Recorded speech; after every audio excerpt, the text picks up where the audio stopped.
What's good, y'all? How's everything, guys? How you guys doing?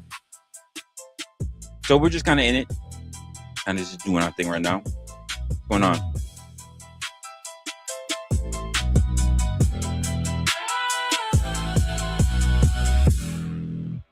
All right, so we're kind of just in kind of a random, really big pop-up. So if no one really notices, that's kind of the point.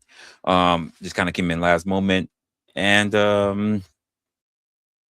honestly, not too much that I really want to discuss for tonight. Not too much I really want to go big or go crazy on, because it is the weekend. It is, most of all, 4th of July weekend, to make it very, very, very specific, right? So a lot of people are going to be prepping for their weekend, especially because it's very rare, actually, that 4th of July will actually land on a Saturday. So I know a lot of people are very happy about not only having that day off. I mean, unless they were actually like, they're not like Monday to Friday type workers or whatever. So they're not really getting paid for being off on the weekend. Sorry for you guys. But for everybody else, you're happy for the time and a half, or you're happy to have the time off during the weekend where you can actually have time with your family, your friends, yada, yada, yada, blah, blah, blah. I have been just really, really been busy. Actually, the funny part is that I'm actually waking up not too long ago because I had fell asleep from being up for so long.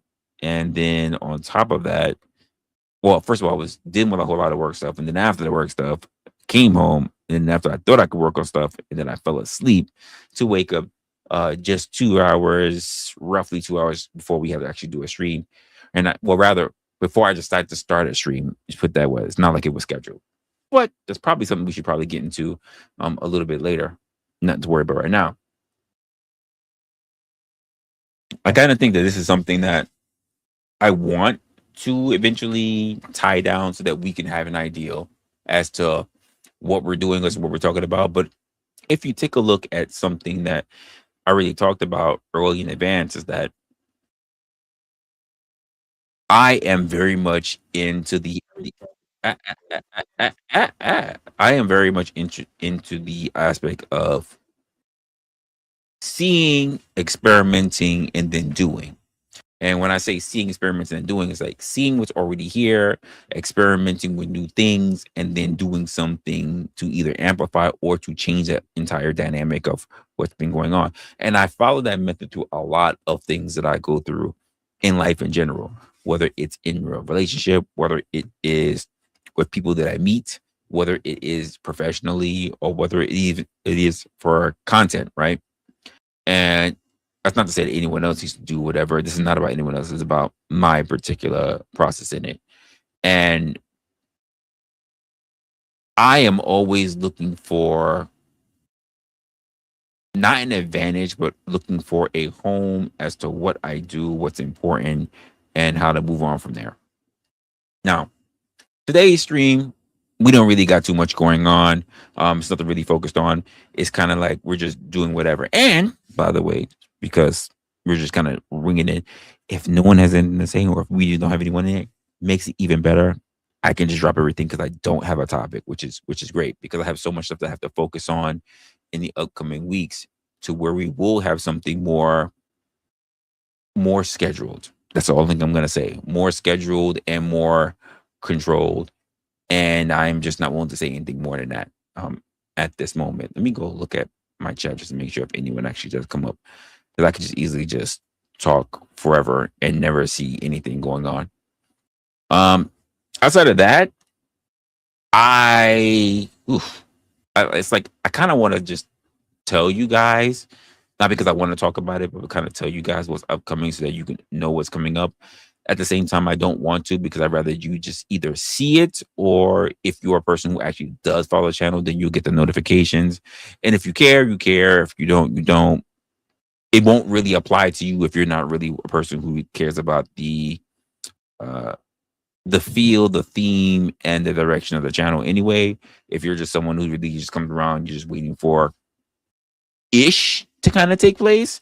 Um, that's all you. That's kind of what you do.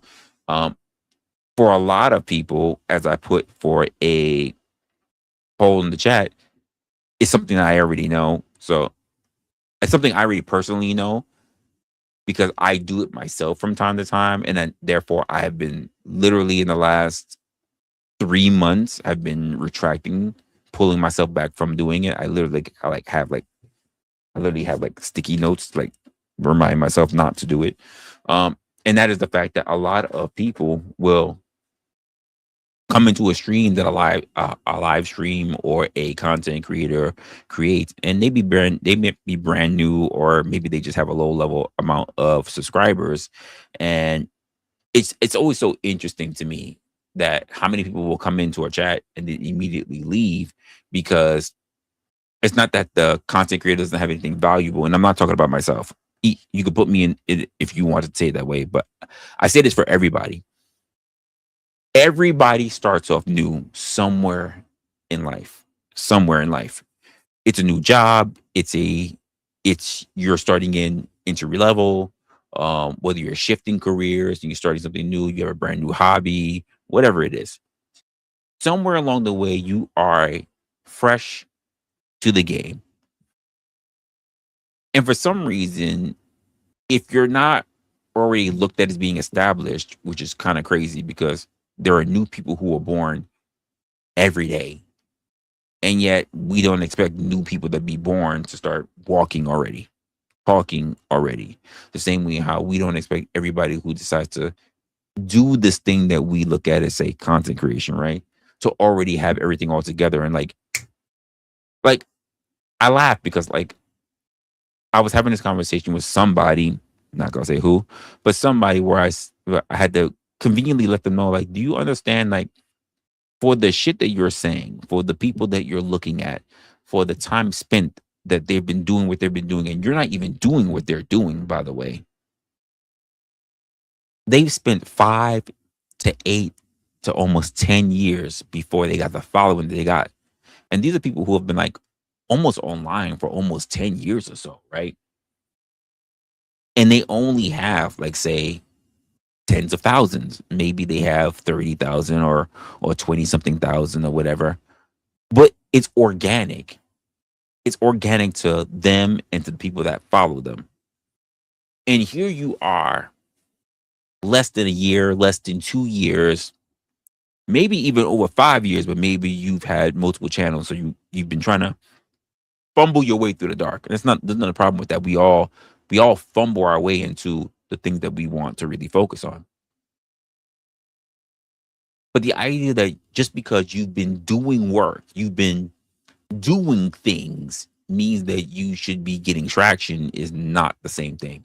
Because if you haven't found something that is actually native or true to you, true to what you've been doing, true to what you believe other people might want to invest in, or rather, you have been making content for other people who could benefit from the situation, you really don't have an idea of what you're doing. And I think it's important because I think a lot of people don't start off having a blueprint for themselves. And I say this not just for content creators, but I also say this for life. If you go into a company, do not expect the company to what? Take care of you. You should really be taking a look at the players that are in there, the people, how long they're going to be there, who's new, who's up and coming. You should be really keeping your nose to the grindstone all the time and making a plan for yourself, aka a blueprint.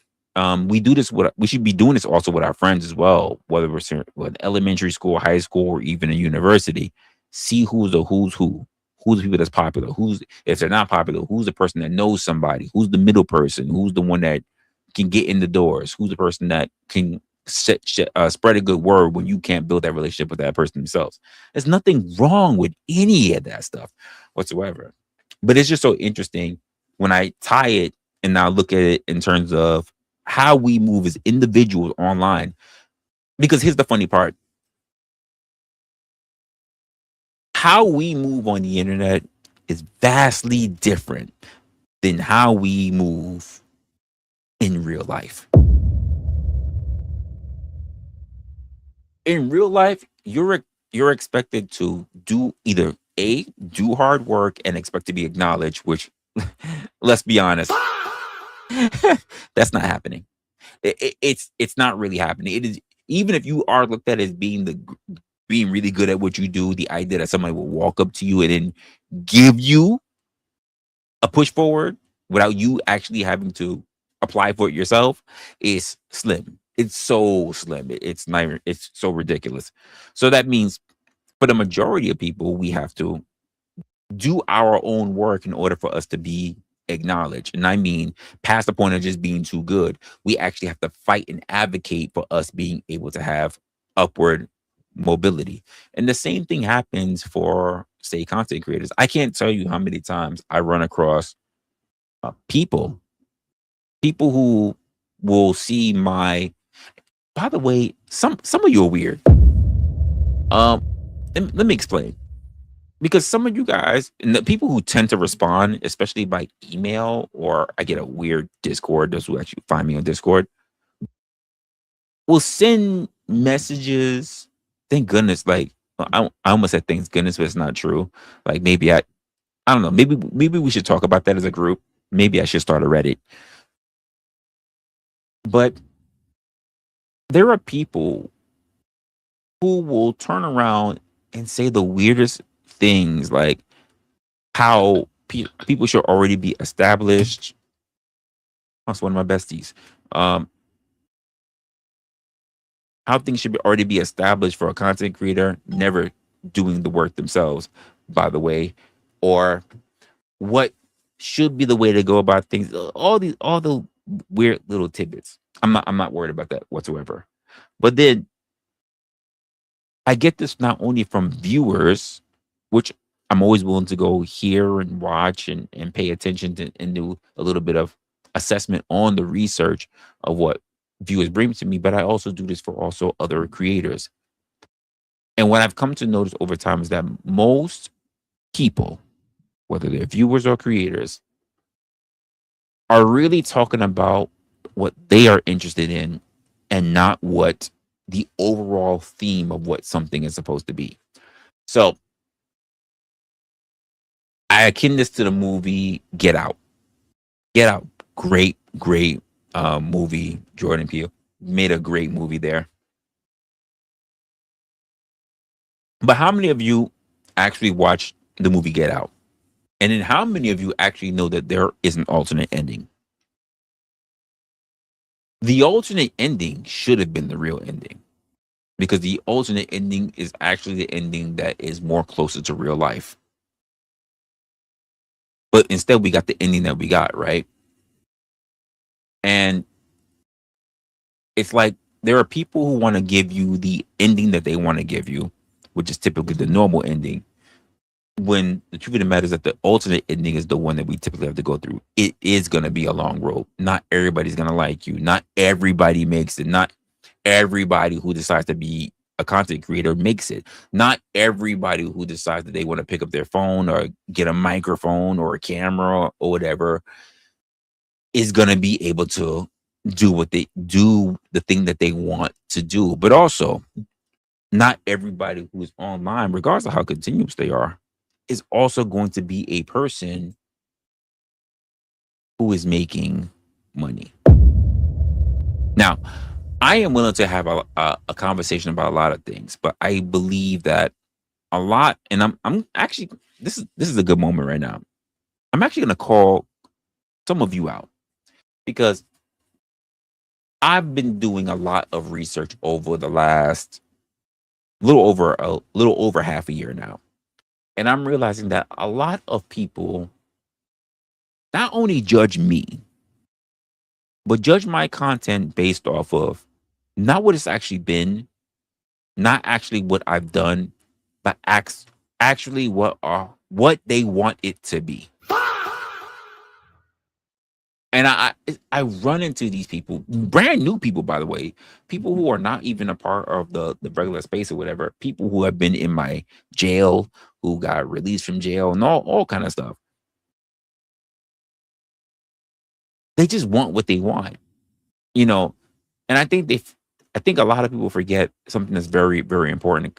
Number one is that I always tell you, if you want what you want, you need to be the change um, that you want to see in the world, like Gandhi says. So you should start a channel.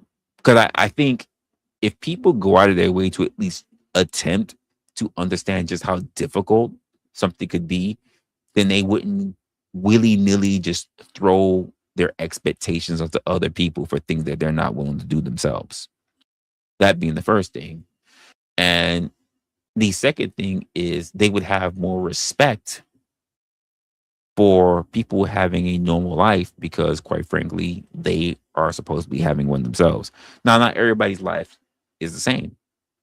I understand that. I get that. It is something that we all get through, right? So I'm not knocking anyone for that. I think the issue is we need to do more as communities. And it's funny because like you have to really ask yourself that who or what is the community that you're representing? I think it's very, very important that we ask that. I know I've been asking it for a long time and I've been very vocal as to who is the community that I've been dealing with. And I'm realizing that, not even realizing, but slowly but surely, what I've always come down to is that the community that I have is a lot of people are not actually in my community. And when I say that is because when I see, when I hear, when I get reported, when I get conversations in DMs or in emails, I'm noticing that the things that they are interested in is just not my cup of tea. And that's fine. That's fine. There's no problem with that whatsoever. It's just so weird. Like, it's like I would be watching if this happened or if that happened. I'm just like, if you did that, because I sometimes have to turn around. If you did that, do you think it would be successful? And they say no. So you would set the person that you want to watch up for failure, is what you're saying. Like, and they're like, no, I'm not saying that. Like, one thing that I like, I've been trying to tell people, especially in the back scenes, the back chat, the off scenes, the off the streams, is that I am not a person who really falls for flattery, right? So I don't really fall for someone saying, "Oh, well, wrestler, you're so smart." I'm like, stop it. Like that doesn't it doesn't win you any points, and I'm not a person who really cares about my ego like that. Like I'm more interested in capabilities. I'm more interested in capacity, not in perception of other people, because there are plenty of people who will actually say otherwise. Like if you want to say that because you're trying to get your way, that's not you being sincere. That is literally you just trying to manipulate people. I know people they all think I'm not me, I'm not a manipulator. No, I would never do it. And I think this is a conversation that I've even had one-on-one with people about people who are nice guys, because there are people that will claim to be nice guys all the time. But even my own experience, I noticed that nice guys happen to be some of the biggest manipulators that I've ever run across. Now, as I said, we don't really have much of a conversation here, or rather a topic for tonight. So I'm willing to go let it run when it goes. And if we don't have anything, even better for me. But I do realize that because of the particular audience that's been cultivated for the years that I've been on, I can't believe we're almost going to run into a third year. But I realize the things and the people that's been around, who have been around for a while, who have even come to learn what the channel's about, eventually they wake up and they go, I really do like the aspects of things that goes on my channel. But if they have to be true to their heart, they're really just only interested in fuck shit. I'm not against that. I'm not against that whatsoever. My thing is that if you're going to go to that, go to that. I would appreciate if you didn't ruin anyone else's progress in the way, because the people who are actually doing this, by the way, are people who don't create channels. They're just either casual viewers or they're lurkers or whatever, but they go out of their way to actually stifle growth. And I'm like, okay, why would you do that? And I realized because people try to stop those who are actually doing. Now, I know a lot of people want to believe like, oh, like, well, if I secretly, by the way, I'm not saying if you're one of them, and if you are, well, fuck you. But there are plenty of people who just, when they understand what you do, when they understand what you want to do, because they don't really understand who you are, because it's all about them and what they want. They will go out of their ways to either convert you or prevent you from doing things you want to do. And the thing that makes people very mad is running across someone who is stubborn, someone who has a mind that cannot be changed. By the way, as much as I had my bone spurt in my mouth, it was driving me nuts. That was part of the conversation I wanted to bring up in my last stream about a changed mind. When a person has a purpose, there are so many people that want to take you off of your purpose.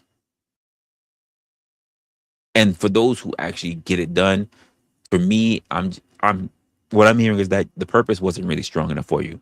I have been very consistent for a while, and the idea that people believe that they are going to be able to stop me from doing something that I've been consistently doing, and I mean consistent, for a while, I go, bring the challenge, because quite frankly, that's the only thing that's going to make me better and make me stronger. I don't have a problem with that. A lot of people believe that they are they treat it like a Star Wars. They all think that they're Anakin Skywalker. They all think that they're the fucking chosen one. You know what I mean?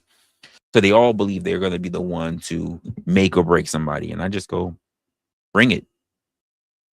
Like, I need people who are going to be creating challenges, because I need to be able to stick my whole foot all the way to my heel down their fucking throats. I need it. I need those people. Go ahead. Throw all your animosity, throw all that stuff at me, because here's the truth of the matter that we both know right off the bat. It doesn't matter. It really doesn't matter. You really don't matter. You're either going to fall in line or you can fall off the path. And that's cool as well. Because either you can keep walking behind me or you can walk beside me. And a lot of you guys choose to walk behind me and hurl insults. And I'm like, okay, cool. I don't know what it is. Maybe you guys see other things online other people online, people who are very sensitive. They're sensitive to actions, they're sensitive to words. And you feel like if you just do particular things, it'll throw people off balance. First and foremost, as many of you guys have said, the same way I've said it, this is the internet. If you're not a person who's really had a lot of in-depth conversation with me, and there have definitely been people who have in-depth conversation with me, very personal conversation, one-on-ones with me, things that have been off stream, you really don't have a fucking clue of who you're assessing, who you're looking at. And it is not my job to explain myself to you or to make it so that you can understand me. If you don't do any work, I damn for sure am not going to do any work. We have a relationship or we don't have a relationship. Anyone who's gotten to know me on a more personal level has put in work and actions. And there have been people who've even tried to put work in action. You know what they realized? I can't get nothing from him because my entire intention was going to be about seeing what dirt I can pick up on him. Well, because I don't engage in the kind of drama that you guys are interested in, you realize your intentions fall flat on its fucking face. And that's not a problem with me. That's a problem with you because everybody apparently in a particular space wants to believe that they are TMZ. I don't know why. Because as far as I can tell you, even you guys who are viewers, never mind the content creators who are actually in the spaces that you want to pass information to, but none of you guys are getting a fucking check. Like, none of you are getting paid. So you're putting in time, effort, and all this ambiguous fucking shit for free? For people that you don't believe is gonna go anywhere anyway? Like, make it make sense. It's one thing if you were creating enemies, right? This would be a good strategy. If you were helping to boost somebody up and inflate egos and to get them up there and get them in a false sense of confidence to then turn around and set them up and then they can have a huge downfall. That would make sense. But that's not what I see here. It's very much trailer trashy. I'm gonna just say it that way. It really is. It makes no sense. The math is not there. The math is not there. I said what I said. If you don't like it because you feel away because maybe you live in a trailer park and you take it the way you want to take it. But it's rather trashy. It is very trash behavior. And trash behavior is normally done by people who like to feed on trash. I've had so many people just reflecting over the years who've tried to find so many weird ways of trying to shame me and other people. It's been on my platform for so many different things. Now, I've definitely seen people get ran off of a platform. I've definitely seen content creators who have stopped doing content. And I've seen people who claim to be content creators who never really did content, to be honest with you. They only posted once and again just so they can seem relevant enough to show up on other people's shit. They don't really do content. For you to do something, for you to be something, you have to be consistently at it. Right? So if I don't see that you haven't done content in over a month, if I see that you call yourself, say, a live streamer and you haven't done anything in over a year, if I see that you don't have any original content of your own, everything about what you do is about somebody else, you're not really convincing me specifically of anything. Now, you can turn around and you want to cry to anybody else or say anything to anybody else. That's fine. That's nothing to do with me. I'm speaking about my point of view, my opinion. And my opinion is based on how people move as a pattern And if you are sparsely showing anything, you haven't developed a pattern, which means that you don't really have anything to contribute. You're not really worth paying attention to. And I've done that for even the people who have said very disparaging things about me or even my community. And I just go, it's a shame. Like, it's one thing if you just don't have, if you have a problem with me, and let's be honest, most people have a problem with me because they just want to prove that they are smarter than a black guy. Which is funny because I don't run a channel that tries to prove who's smarter than anyone else. I'm okay with saying what I don't know. I'm okay with letting a person just get what they got. But also, if I hear something that I don't like, or if I hear something that I disagree with, I'm very vocal about it. Not just because I'm vocal doesn't mean that I'm right. Just because I'm vocal doesn't mean that I am advocating to say that that person is wrong. But I can express my disapproval of it. Now, same time, my disapproval has nothing at all to do with the outcomes, because the outcomes have nothing to do with me. The outcomes have to do with the people who are watching. You guys who are watching decide what you want to take away from any discussion, any conversation, or any potential confrontation that would happen within my stream. I'm fine with that. That's exactly how we should move as individuals. Unfortunately, that's not what I tend to see with a lot of people. It may start off looking that way. It may seem to be that way. But for the most part, what I take a look at, and I notice when it comes to people, is like they're pre-programmed, because a lot of people are not looking to self-reflect. They're not looking to think critically. It's almost like they're looking to become fans. I This is a mindset I haven't fully understood yet. I've been viewing it, and I've been thinking about it for a while. I've been taking aspects of the personality and the characteristics, but I still don't understand what makes someone seek someone out to become a fan. Like, why would you look for someone to lead you down a hall? Like, it doesn't make sense to me. I would rather you be a person. This is just me personally. You gotta listen to anything fucking thing I say. I would rather a person that I run across who has their own opinions, and if they agree with somebody, it's cool that they agree, and if they don't agree with somebody, it's okay. It's okay that they do not agree.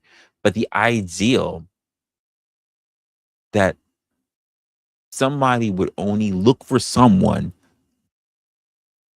for some conversation, for something, for a likeness of agreement, rather than understanding that people are complex, and that you need to understand, or rather you should understand, that many people have a different point of view. Like, I thought this was the whole point of even you guys who like to run your debate sphere.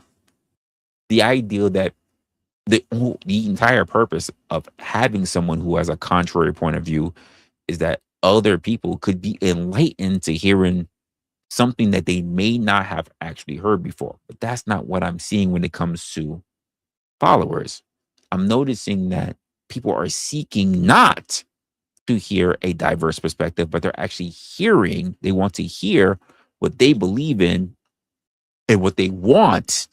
Two different things. They would like to hear what they already believe, and then they want other people on their side so that they can have somebody to crucify. Why are we now looking for gang mentality? That's what I'm noticing. We are signing up for people who only want gang mentality. Imagine this. We're going to use this example. And if you know these people, then you know these people. Let's just say you got to see me. You didn't really know who I was. You got to see, who do I want to use? Fuck it. in my mind right now, because I'm just looking at my Discord. You see Resto Chesto, right? We're having a heated argument, not a debate, because fuck argument, fuck having a debate with Resto. So but we're having a very heated back and forth. Let's just say that. Let's just say a lot of people understand his point of view, and even I understand his point of view, but I have a point of view of my own. Everybody who is listening should be able to, because you're a human being, you have brain cells, you have the ability to form your own sense of cognition and be able to hear whatever's going on and say to yourself, I like so and so, but I kind of do agree with maybe something that Resla said, or I don't really like it, but I respect the point of view because I can understand why other people might feel that way. There was a time where this was a normal thought process. This was a normal sense of cadence. Now people are no longer able to do that. For one, if they go to a person's channel, they're expecting to hear something that they want to hear. Never mind the fact that they don't know what the creator is going to talk about. That's number one. So if you just want to come in to hear what you want to hear, that means you already have something in mind. You're not really paying attention to the thumbnail. You're not really paying attention to the topic at hand. You're coming in and you're expecting steak. You heard that this was a veggie night or a vegan night or whatever, but you said, fuck it, I'm coming in. I want a steak. Which means that you're specifically looking for echo chambers. Imagine this. You want to go to a female space where you want to hear about women giving their perspectives about the difficulties or whatever the hell strain or the mindset, or how, even if you want to say how delusional women could be about the decision that they have to make, right? So you know what the stream is about. But you go into the stream, and even they're getting into all their conversation, and it's very true to the title, it's true to the thumbnail, it's true to everything that they're talking about, and you go, yeah. I don't really want to hear any of that though. What I want to hear is you talk about how much you hate men because these men over here hate you, and I love being in spaces where men just be dogging you guys out all day long. It's not them that's fucking up. It's not them that's wrong. It's not them that's in the wrong place. It's not them that's having the wrong conversation. It's you. Because you signed yourself up to be in a specific echo chamber. You have a preconceived notion everywhere you go now, even in the places that already told you ahead of time what the foundation of the conversation was going to be. You, my friend, have been absolutely and 1000% indoctrinated. And I know a lot of people want to believe that they're yogi bear. They are smarter than the average bear. They are sneaky enough to get into any picnic basket. But let me just be honest with you. You clicking into a stream that has nothing to do with what you're thinking about is not you being sneaky. And you finessing your way to pretend that you're wanting to have a conversation in good faith, and you faulting on that doesn't make you quick-witted or smart. It actually makes you a fool and an idiot. Now, I know there are people going to say, I don't agree with that. I just needed to put these people in their place. Who said that was your job? Who elected you? Who made you the spokesperson? Who's nuts that you hanged on, or who the tip of they dick that you were sipping on, that you felt like you needed to speak in their honor? And I noticed that when it comes to people who like to follow content creators, minus my people who watch me, because they know I don't really rock with that shit at all. Do not do anything for me. Do something for yourself. I can take care of myself. I care about you having the mindset to take care of yourself. Don't ever do something for me. Don't ever think you need to do something to defend me. If you The only thing you should be defending is if something that somebody's saying is true or not. I don't need you doing anything outside of that. I don't need you going to war. I don't need you saying a whole bunch of different shit. I don't need you getting your name or your likeness on the map. I don't need you creating enemies. I don't need any of that from you because it's not important at the end of the day. You know, me just saying that will rub people the wrong way, especially in the people who love drama, who want to get their dick wet, or just they get up every week or weekend and they get their dildo ready and they get it buzzing, but they put the lube on it and they get ready. They just sit on it and they scroll. They scroll for fucking that could be guys or gals. But you scroll the whole night all the way to the morning time. It could be 4, 5, 6, 7, 8, 9, 10 in the morning, just looking for the things that will actually get your rocks off. For me, it's not that important. It's just not. There's just so much things that I could be doing. It's so much I could be doing. Sometimes I'm having fun. Other times I'm really just distracting myself because what I should be doing or what I could be doing is not something that I'm in the mood for. That's really what it is. I've been saying to you guys for a while, if I wanted to, I could just run a stream. It could be about anything. I could probably, don't test me on it, by the way. I could probably talk about paper clips if I wanted to. I could probably finesse, storytell, whatever, and talk about paper clips for a whole goddamn hour if I wanted to. And the funny part about it is that as a content creator, people don't really think about this, especially as a viewer. You can make your podcast for as long as you want. It doesn't need to be 2 hours. It doesn't need to be 6 hours. It doesn't need to be 12 hours. If you want to go online and you want to make it 12 fucking minutes, you could. There's no rules. None. Not at all. And you're the only one who is setting up, as creators, you're the only one who's setting up false expectations for people who, let's be honest, didn't ask you to do the things that you want to do. You decided well on your own to go do those things. And let's talk about also the other things that we'll talk about do these things. This happened to me earlier this week when I need to have a conversation with somebody about something. This idea that everybody is living so much on the internet, right? The fact that they're even talking about being nice guys or nice people or whatever. And I'm just like, I don't honestly, like I said it right off the bat, I don't even care. I really don't even want to hear about it because the shit that you're about to say, I guarantee you it's not gonna make any fucking sense and it's not gonna matter in the long run. And if people want to have a conversation about that, then they can have a conversation about that. But quite frankly, the idea of people talking about the whole like nice guys kind of finish last thing, I don't care to hear about it. Just more narratives, more talking points. Here's the thing that matters in the end. Your results. Because your results are the only thing that's going to matter. Who you keep, who leaves you, whatever, doesn't require how nice you are.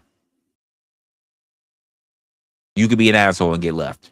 You could be nice and get left. And this is the aspect of me talking about people moving around in general, even people who want to move around on streams. Because people say things, and the funny part is that I've actually had a much larger creator than me. He's double digits actually. Come to me last week and said, honestly, you should have more followers or more subscribers or whatever. than you are currently doing. I was like, I was listening to him, but I've already heard these words so many times. So I'm not gonna lie, no disrespect. I was kind of tuning you out. Like I kind of was because I just heard it too many times. And the thing that I said is that I used to actually have those kind of numbers, but those numbers came with a cost that I just was not interested in. And we had a whole conversation about it. And I think he understood. Um, there's a bit of a gambler's mindset, a bit of a business mindset that comes with that. But for me, I'm just not willing to go. I'm not willing to go do things that I dislike. Like not for nothing, I've left the business. I've left businesses because I simply there were things I didn't like.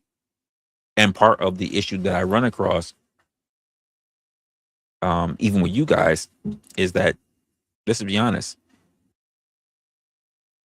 you guys or some of you guys are you set yourself up based on numbers that you can't analyze, numbers that you really can't respond to. You guys see numbers, and I've seen small chats do a lot of talking, and I've seen people who have a shit ton of people that's quote unquote viewing them live, and there's no one moving in the chat at all. And you guys will sit there for the ones that have no one moving at all because it's the perception that people are watching. The same way how there are perception of people that watch me, perceptions.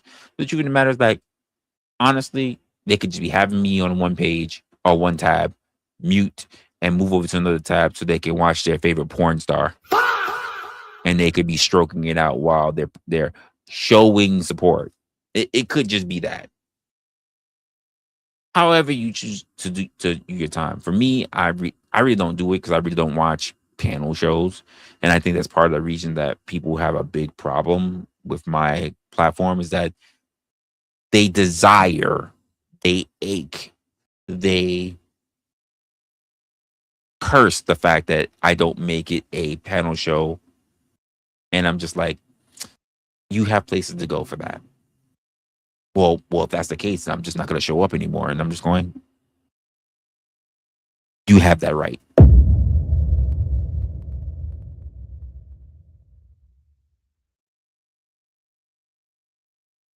Praise you, Sasquatch. I'm the same way. I skip them as well. I rather have the people who are authentic than those who believe that they are going to believe that they're going to benefit from me. Because honestly, well, I'm just gonna be honest with you. If this is not somebody who's like literally on the go, which I'm gonna be honest with you, a lot of you aren't. You're not. Then there are plenty of people who really sit back studying what they can do to get in your way, studying what they can do to quote bury you, studying what they can do to clip you. And by the way, I learned a lot of this because of my own troubles and shit on streams, and you know this as well, Sasquatch. But also, like when you and I were having conversations, I learned a lot from what you were saying. I kept a lot of what you said in my mind. I mean, I always remember when it's taking place because sometimes it is hard to see the picture when you're also in the frame. But I do keep a lot of the things that I learned in the back of my mind to try to understand or try to assess what's going on in the moment. And I'm not perfect. I'll never catch everything. Um, but even when I notice something that takes place in the future, or once I notice a problem actually happens, I don't wait for it to happen again. I take action then, you know. So if a person's like, well, like you blocked me, I'm like, yeah, you did this, you did that, and such and such. They're like, oh, well, like you didn't notice the second time that I did it. I'm like, yeah, but here's the thing. Even if I didn't catch on to when you did it initially, I caught on now, and it's enough. Because shame on you because you did it once, but shame on me because I let it happen the second time, and now you got to go. Well, can I get a third time? And I'm just like, no. No. Like this is not a relationship where I give you an opportunity to cheat on me again. It's not one of those kind of situations. Like that's not the way it happens. And I get it. I get it for a lot of people.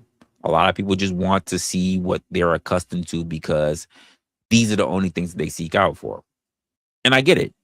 I just say, like,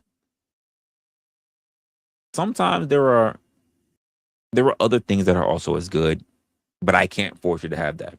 For instance, I love a good steak. Medium well. Sorry, no, medium rare is what I like. If I have to do medium, I have to do medium, but medium rare is what I love. Love a good steak. At the same time, I have to ask myself, is steak overhyped? Because there are other dishes that are good. There are other dishes that are good. I've had great potato dishes. I've had great goat dishes, roti dishes, chicken dishes. I've had, like, I love a good steak. Don't get me wrong. But there are just some people that when they walk into a place, it's already customary what they're going to order. There are a plethora of things on that menu that they could try or that they know would be good. But they're like, if I'm here, I'm going to eat a steak. They're known for doing that. They're not known for trying, for changing things up, for being pleasantly surprised. They're just like, nope, give me what I've already been eating. And that's fine. But when you go to other restaurants and you order the same shit, that's no one else's fault but yours. Because what you'll do is that you'll say, you're not as good as so and so. And it's like, go to so and so. You don't have to worry about coming back here. Go to so and so. And people take offense to that. Even viewers apparently do not like rejection. And I just say it all the time. I say, no, you need some healthy rejection. You need some humbling. Because not for nothing, you could be trying this out yourself. You could be trying to build a restaurant. You could be trying to serve patrons yourself. You could be trying to make dishes yourself. I don't need you to tell me just how much you think that my food sucks. If you're not, because I'll give you an apron and say, go ahead, cook something up. Why should I do it? I'm like, because you have an opinion. Because if not, you should have kept eating, even if you didn't like it, and shut the fuck up. That's what you should have did. You could have left, but put your head down and kept fucking eating. I didn't have to hear anything. I didn't have to see a note on your receipt. I didn't have to hear that you want to complain that you don't think that you should tip. I don't need any of that. I don't need any of that. I don't even know why you think it's important that I know that you're displeased. Because compared to how many people that are okay with it, do you really believe that your one remark really matters to me? Like, it doesn't. It does not. Like, not for nothing, I have way more supporters than I do haters. That's the God honest truth. But I also do have a lot of supporters that are on drugs. And let me elaborate. I don't mean like they're on like heroin or crack cocaine or whatever or fentanyl or whatever. That's not what I mean. What I mean is that I have a lot of dedicated viewers, a lot of people who like actually like my content. They tell me so. At least they tell me so. They could be lying for a hit, for all I know. But unfortunately, they are junkies to chaos and drama. Now, I don't get mad at them. I don't belittle them for it. I just go do what you got to do. Just as long as you know that you don't come over here with, even though you might be itching and you might get your, you're like, yo, Resla, did you see what was going on that person's pet? I'm like, I didn't. I have no idea what you're talking about. I didn't see none of that shit. You ain't see what's going on. I was on Sasquatch and this guy is like, yeah, I did. You have to keep that shit to yourself because I have no idea what you're fucking talking about. Well, if you want, you can watch it. I might not. It depends if I have time. I don't know why you think I have all the time in the world. If I do, I do. If I don't, I don't. But how do you have all the time to keep watching all this shit? Like, don't you work for a living? Don't you got like family, kids, something like you? No one, like, no woman, no brother, no sister, no mother, no dad, like no cousins, like coworkers that you hang out with, like this is just it, just surfing the internet day in day out, all day, every day. I mean, I'm guys, I'm gonna say it. You're not gonna like it. Some of you guys can tell me so much of what happened all day about every creator that went live, and I mean from like 9 o'clock in the morning all the way to like 10 p.m. And I'm just going, how did you watch? How did you watch all that? Like that means at some point you was just sitting there with the charger plugged to your phone and you were just watching. Like you watch all day long, which lets me know that you're alone.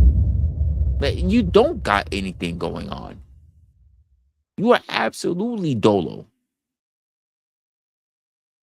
And I would implore you to go live life, to go figure out something. I don't know. Go to the gym.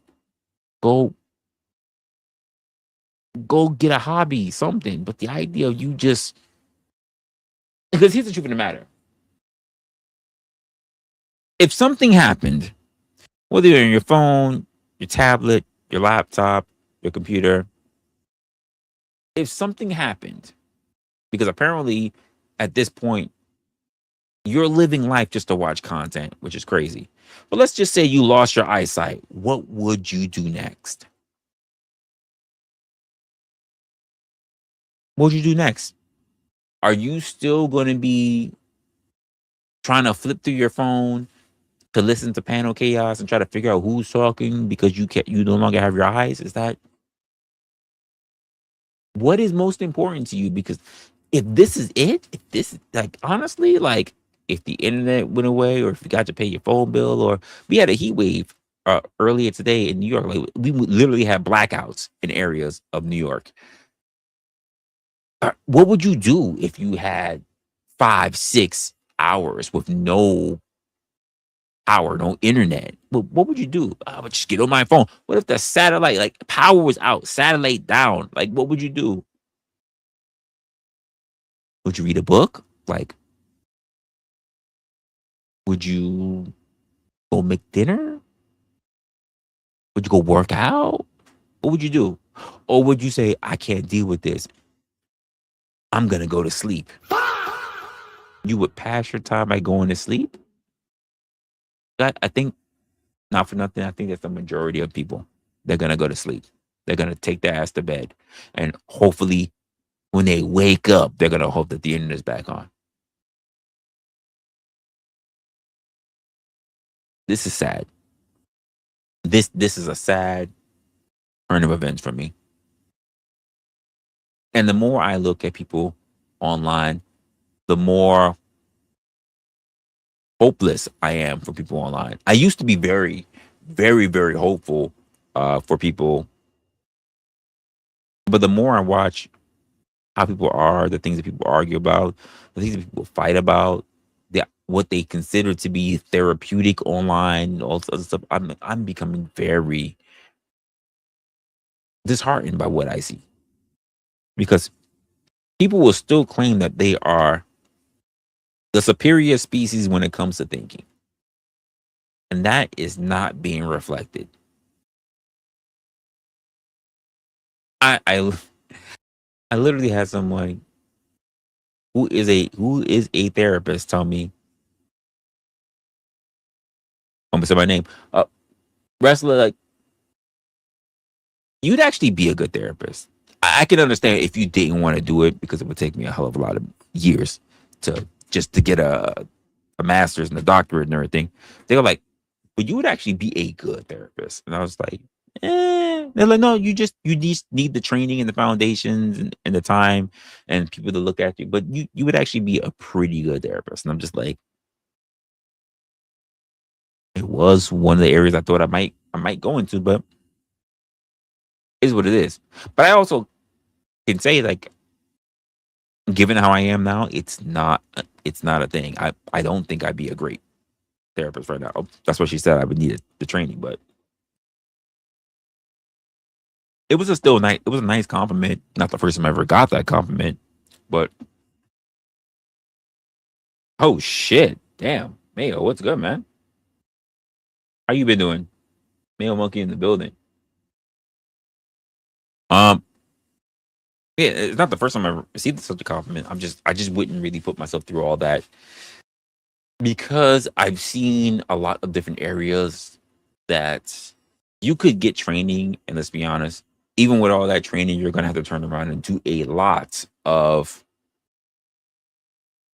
rekindling, going through your books, going through your knowledge of what you do and what you don't know. You're going to have to do a lot of research still. It's a never ending thing. And by the way, that's perfect because your learning shouldn't be never ending,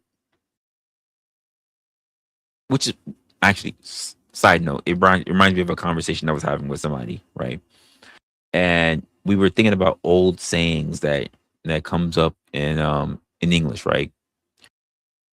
So when they say like, "Oh, jack of all trades," and they were like, "Oh yeah, like you don't." So my idea was like, you don't want to be a jack of all trades. You don't want to be a jack of all trades. You want to focus on a niche rather, mastery. And I said, absolutely not. I said, "See, the thing that you're messing up on is that you don't say the whole thing. It's a jack of all trades, um, jack of all trades, and not a master of jack of all trades, master of none. Better to be learner of many than be a master of one." I said, "You don't get the whole thing." I said, and I was telling him, I was like, think about how the world has been set up, right? And when I laid it down, he was like, "Oh shit. We normally, as human beings, we have to learn multiple different things in life in order to survive. We have to be adaptable. Very key word that's there. Adaptable to the world in general. You don't know a particular thing, you have to learn, or you have to know enough about something to be able to navigate and guide your way through. Now, we got into this whole thing in society where we turned around and we said, well, you need to be a master of one. You need to become a plumber. You need to become an electrician. You need to become a HVAC. You need to become a therapist. You need to become a pediatrician. You need to be a master of one. And if, God forbid, if you really are fucking lost in life, then you will be a master in two things, which really ate up a lot of your time and a lot of hours of your life. But outside of the things that you now mastered, you really don't know anything. You turned around and you learned all this time to become an architect, but you didn't learn how to socialize with people. You didn't learn how to cook. You didn't learn how to, like, there's so many things that happen. Which is why funny because he was like, "Oh, you got to learn them one thing and master it, and that thing will carry you through." I said, "Wait, if that's the case, hold up. Then why is it that there are so many people, especially in our day and age today, who are masters at things that they can barely even get in their own field to be able to get work?" And he was like, "Well, it's just a hard economy, or whatever." I said, "No, no, no. Hard economy or not, if you are a master at one thing, you should be at least be able to get in that one thing because that one thing is still going to need people." But also, there's another saying that you're missing out on when you say the whole jack of all trades. There's something called a one trick pony. Do you really want to be a one trick pony? You need to be adaptable. You need to be able to learn. You need to know that you have the ability. I was even saying this to somebody, one of my last clients I was with, right? He says, "So what makes you want to work with us in our company?" I just said, "Well, for one, I have a contract I'm about to end out on. I would like to continue working and have a contract, still be able to do what I got to do." And he's like, "So is it just about having work?" I said, "Absolutely." I said, "Well, here's what you need to know. I am capable, competent. I am adaptable. I don't care about your work culture. I don't care about the days that you give off to people. I don't care about your pizza fucking weekends. I don't care about making friends with people who are here on the job. You're If you hire me, you're paying me for my skills to do a specific task, so I would be compensated to earn a paycheck for me to leave. We don't need to be friends. We don't need to be enemies. You don't need to worry about me taking your job or coming for your job. You don't need to worry about me worrying about anybody else. I'm just here to work. I'm here to take care of everything that is in my real life. Everything here, it's not that important to me. Honestly, when I said it, didn't think he was going to hire me. And for all I know, he probably had other people on the list. Maybe somebody backed out or whatever, but he absolutely hired me. And when I had my contract up and I was like, contract's about to be up, gotta go, he was upset because they didn't want to renew contract. And I get it. This is the way how businesses are or whatever. I was like, I get it. No problem. He's like, yo, if anything ever comes up, I definitely will call you back. I was like, the whole point of rapport. Don't forget about me. But and by the way, if anything ever changed for you and I got something else going on, you don't even have to wait to ask me if I got something going on. If I have an opening for something I think you would be great at, I will reach out to you if I have you in mind. I think a lot of people have lost that art. Somebody like, how many of you guys have actually worked at a job? You're currently working on the job, and somebody who used to work with you no longer works with you, and they call you out of the blue, you specifically, to offer you an opportunity to join them at a company that they're working at. Now, some of you might go, happened to me? Absolutely. But that's something that's died. It doesn't happen anymore. And I would say it would have to be a very, very, very small circle now because it's not something that really happens anymore. And it's sad. I will see people who move on to other companies and I see that they have positions open and I go, yo, I just saw that you have a position over at this place. So and so is about to go. You remember them, right? Like, yeah, I remember them, right? I was like, why don't you reach out to them? Well, I didn't see that they were looking for work. Something else has changed over time.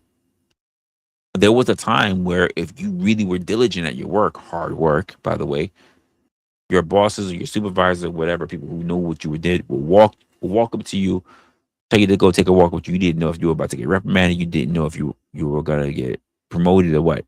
And they will walk up to you and you know what they would say? We noticed that you've been here, you barely called out, you were here on the clock, you take care of shit, you cover shifts, everybody likes you, everybody says that you are the guy or the gal, and we want to give you a 25-cent raise. There used to be a time when people did that. Now, if anything, they'll come to you and tell you all the reasons why they can't give you a 25-cent raise, even though you may be on a path that every year you get a boost. And it's like, yeah, we really can't do it because on the 25th of January, by the way, we're in July now. January, you didn't get this thing done, and we felt like it really held back, and we felt like you needed a little bit more training. It's like, wow, these motherfuckers. Seriously? You just like, do you remember that day on the 25th? I'm like, who the fuck would? What are you talking about? What, even if it did happen, like, are you judging me on one day versus my performance or overall? Like so like it's weird. It is weird for a lot of people. It's so weird for a lot of people, the way how people look at you, the way people judge you, the way how people move into a specific avenues when it comes to you. I was thinking about this when I was having like a conversation with somebody about, I was saying about nice guys. But you said what? People are too selfish these days. People are not people are not too selfish these days. People are selfish in general. And there's nothing wrong, by the way, with selfishness. There's a difference between, there's a difference now, not between. There's a difference now in this aspect of selfishness and survivability. Like,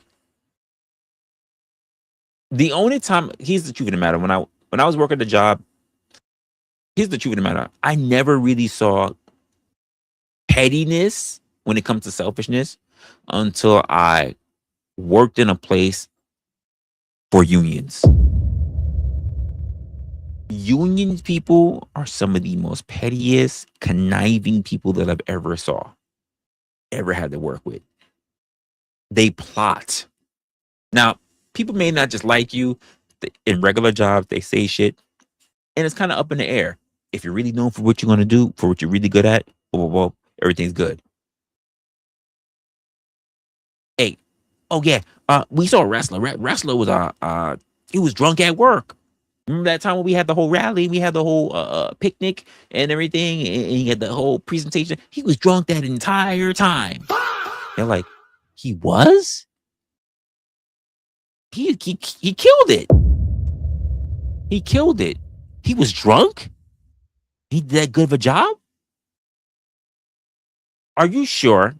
Because you're levying a huge accusation. Are you sure? Like, what proof do you have? See, in those days, if somebody levied an accusation at you, you had to prove it. Now it's not like that anymore. Now someone says, hey, remember that time we were over there and we just saw we had Resla was gonna do the meeting or whatever, and he tripped. Remember he tripped coming up the stairs? Coming up the stairs, by the way. He tripped coming up the stairs, even though his late, and he said, oh, he looked at his laces was undone. And he said, I need he needs to tie his own laces. Hey, when we passed by him as he was tying his laces on the steps, I think I smelled alcohol in his breath. Did you smell it? And they're like, no, I didn't smell anything. Yo, well, I smell it. I think I'm about to go to HR. I smelled it. You sure? Because we all just ate lunch and everything. You sure? Because I know he had Peniala vodka, but you know it's been burnt out, right? Well, I think he had too much vodka in that Peniala vodka. You know what I mean? It's like I may not know anything. And here I am. I'm doing my thing later, and then someone calls me and, hey, Professor, can we have a conversation with you? Okay. And next thing you know, we're having a conversation, and people talking about, can we do a drug test? I'm like, what? What? A drug test? And like, I might be offended. Like, hell, fuck you and hell no, I ain't doing no drug test. And let's be honest, not because your pride is in the way, which it could be, or you're offended, which is why you would actually like. But now they're like, he guilty. He don't want to take the drug test. He guilty. No proof. Not we're going to go through your luggage or your lockers or your car, which is crazy because you can't go through my car. Well, it's on company grounds. You can't go through my car. Well, because you don't want to take the drug test, we just gonna assume that you lick it up. Like, and I'm saying this because I've seen that actually happen. Had nothing to do with me, but I've seen this happen, and it's like,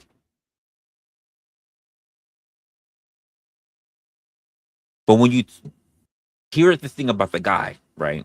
They say he's a nice guy. If he did something like that, he didn't mean it.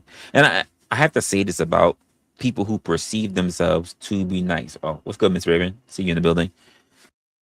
There are people, just because you are labeled a nice guy does not mean that you are not a manipulator. It does not mean that you are not a misogynist. It does not mean that you are not cruel. It does not mean that you are not selfish.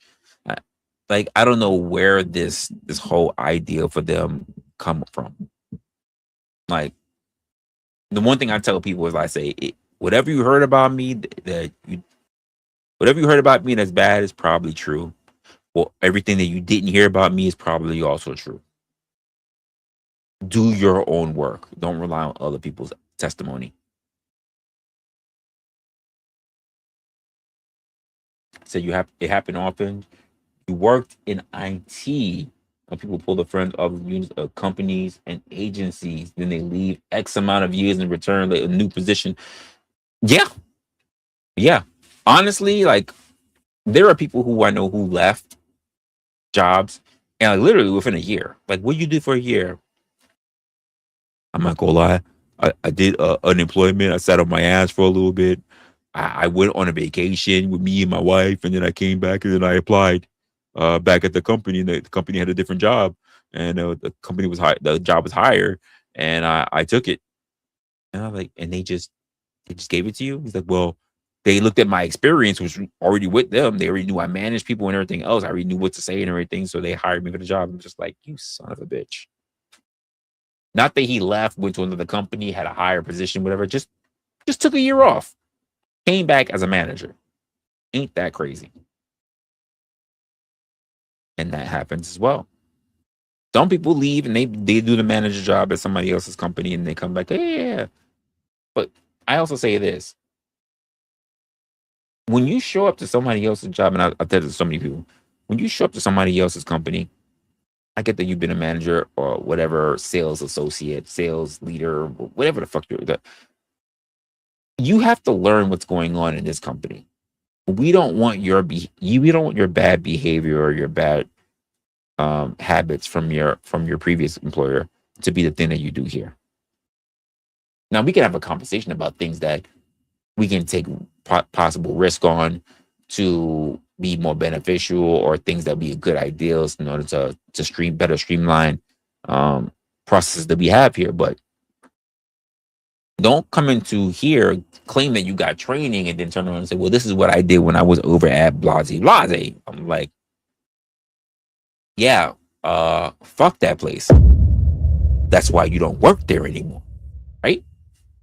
And they be looking at you like, I'm like, well, are you offended that I said fuck that place? The place that you left?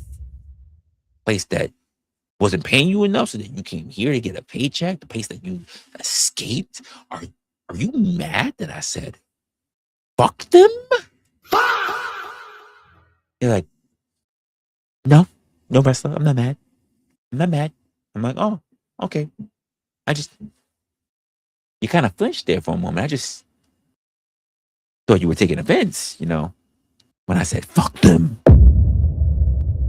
They're like, I'm not mad. I'm like, you spent like 7 years there, right? Like, I did. You had a lot of good friends there. Like, I did. Good mentors. They're like, yeah. And you just came over here because it was time for you to go, right? They're like, I did. Yeah, the money's good over here. Like, money's good. I'm like, yeah. Fuck them, right? They're like, I'm not gonna say all that. I'm like, what? You missed them? No, I'm not saying I missed them. I'm like, oh, so let me hear you say it. Now I'm gaslighting them. Let me hear you say it. Fuck them.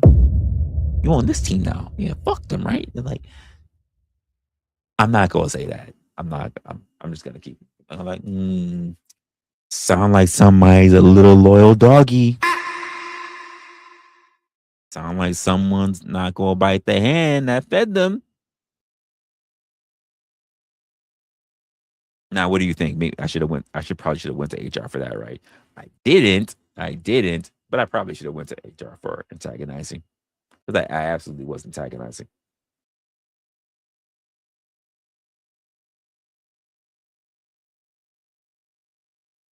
I'm just saying, sometimes, how you test loyalty. That's all. But it is what it is. Actually, damn, there's so many things I want to.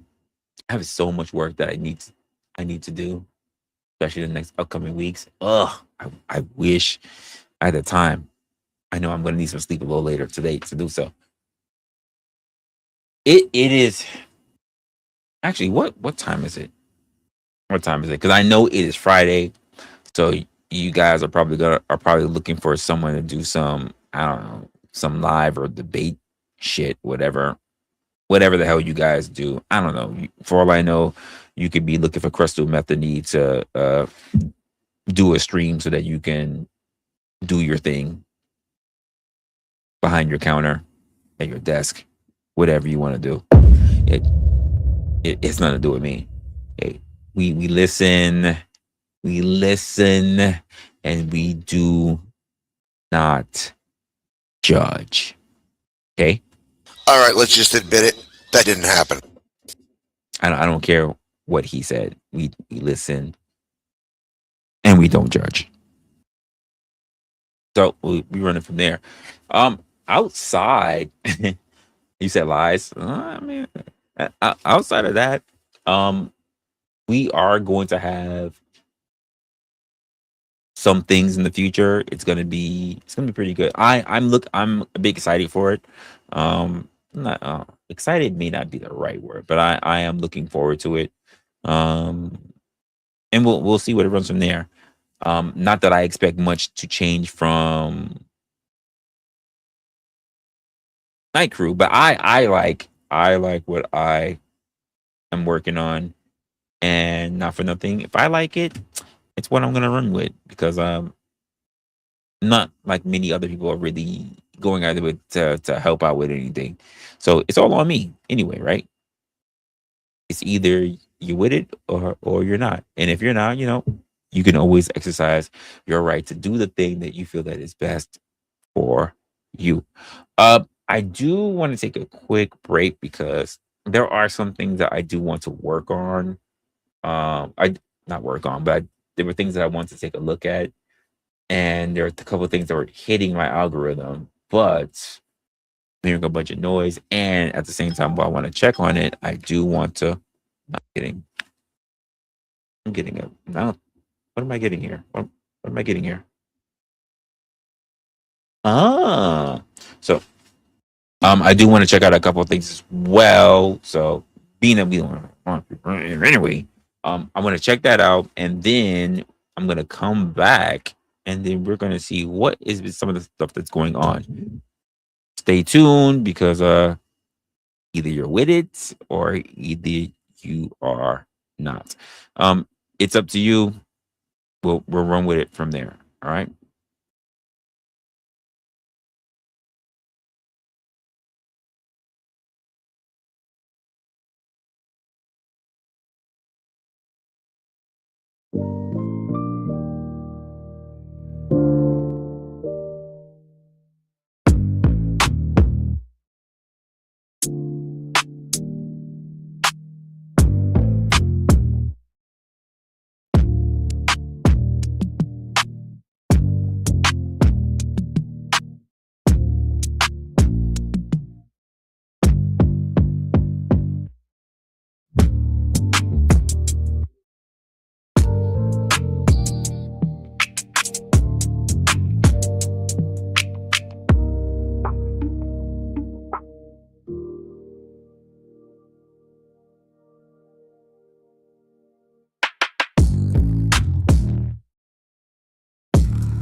Not America's birthday. Not America's birthday. Why do we care about America's birthday, right? Uh, Not America's birthday. 250th birthday. Do we really care about America's birthday? You know what? Some of you might might care. Some of you might go out and you're going to grill hot dogs and you're going to make your dry ass hamburgers and you're going to drink beers, and some of you might light fireworks. Some of you might be going to the hospital because you're about to blow off a particular digit or limb. You know what I mean? So some of you might be doing. Some of you might decide that you know what, it's America's birthday. I'm gonna finally fuck my cousin. So some of you might feel that way. Some of you might put that together. Some of you might decide maybe maybe we need a little bit more for America to do on its birthday. Maybe, just maybe. I know. I kid. I know. You offended America. Oh, you are offensive. You're so offensive. How dare you? It is America. As you guys will sit there in your back porches or your patios and you're drinking your beers or eating your dry ass hamburgers and your hot dogs. That's why you got to wash it down with the beer, by the way. And just remember this as well. You're not the only one who's celebrating America's birthday. You know who's also celebrating it? All of those immigrants you have a problem with. Yeah, yeah, yeah.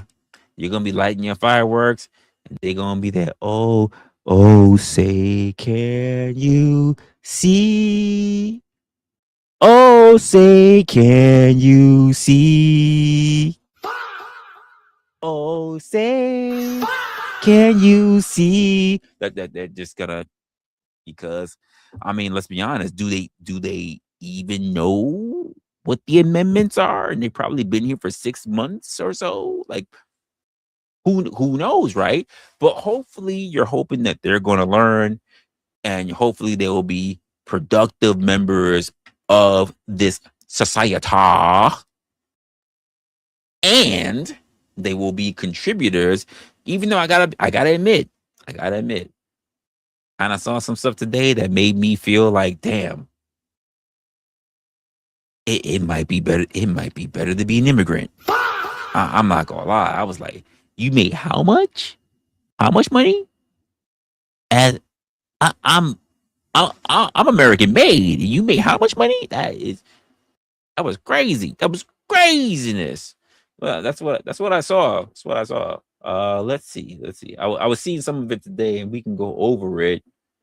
There's also something else that's been hitting my timeline. I'm trying to find the original video. By the way, shout out to the storm leaving, because we had this really weird, freakish storm that happened like last moment.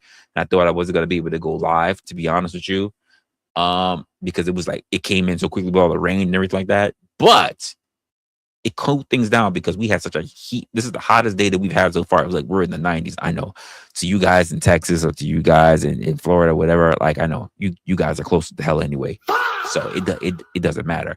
But it was extremely hot today to the point where we had a whole blackout that was happening in boroughs. So it happened in the Bronx. We had a bit of a fluctuation here in Brooklyn. It was a lot. So I'm happy that it's very, very cool. It's cool that I can put on my jacket. I love it. I love it. Um, Either way, there's been a lot of talk about some of the stuff that's been going on. Oh man, I had a lot of stuff that was hitting my timeline. I want to kind of go over it, starting with this one here. Give me a minute. I got the wrong.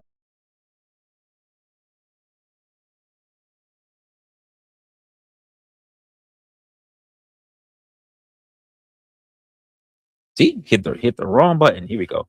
All right. So this one here, where I want to go over what this conversation was. And by the way, feel free to let me know what your thoughts is on this, because I think it's very interesting how we are a very accepting nation, and I don't have a problem with that. But you guys know how I feel about people who are when it comes to immigration. I don't have a problem with people coming in, but I do think that we need to have a limit, and I do need to think that we are looking for people who are actually looking to quote unquote assimilate, because that's the thing that happens with every country, or rather, it should be happening every country, that we come in to appreciate and become a part of that culture. If I went to anywhere else in their country, I would be trying to understand and get to know that culture. I wouldn't be trying to bring my culture over to them. Just my my thought going into it. So here, something that was taking place that I saw today. Let's take a quick. No, I don't like that. No, I don't like that. Here we go. Let's go with this. Just like you. Nobody's entitled to anything. Like you. Do you pay taxes here? Do you pay taxes here? This entire corridor is full of people that do not pay taxes. You stop selling drugs here, all right? Who's selling drugs? Yes or no? Is this your rap sheet? Criminal sale of narcotics, Wow. possessing a controlled substance. Welcome to Canal Street in New York City, an infamous location where you can buy counterfeit luxury items for cheap. And it used to be just a few sellers, primarily the Chinese from Chinatown, and it wasn't that big of a deal. However, now the entire area has been taken over by African men from West Africa who came here illegally from years prior and have flooded the streets and break the law each and every single day as they defraud the American tax system and make it unsafe for women. All right. So he says defraud. He says defraud the American tax system. But honestly, defrauding the American tax system is something that everybody tries to get away with. Whether it's claiming people on your claiming kids that aren't yours, you know what I mean? Whether it's finding new tax loopholes that are actually there within your newfound business. Like, is it fraudulent, or at this point it's almost the American way? I'm wondering about that. What's good, mama just entered the chat. You into real late? What, you just came out your cave? What the hell is happening here? And now locals have to avoid the area as these men flood these streets, and they are making tens of thousands of dollars completely tax-free. Tens How of much money thousands. does somebody make here on For Canal fake. Street selling fake Gucci? I sell in 2 months. I make 20,000. Wait. Is he? Wait, hold. Is he a security guard? Oh, hold on. Damn, I can't even see. I can't zoom in. Is he a security guard? Those are That's security patches. He might be a security guard. That is crazy. If he is, that is crazy. And as America's biggest city has become lawless, I have a history with these illegal vendors, as they once jumped my cameraman and I. They then got deported allegedly, and now are back on the streets committing the same crimes. And in a country where fraud is rampant and politicians keep wasting our tax dollars, it's only fair we confront and expose those that defraud the system. Welcome. Oh man, as I'm hearing this, as I am hearing this, right?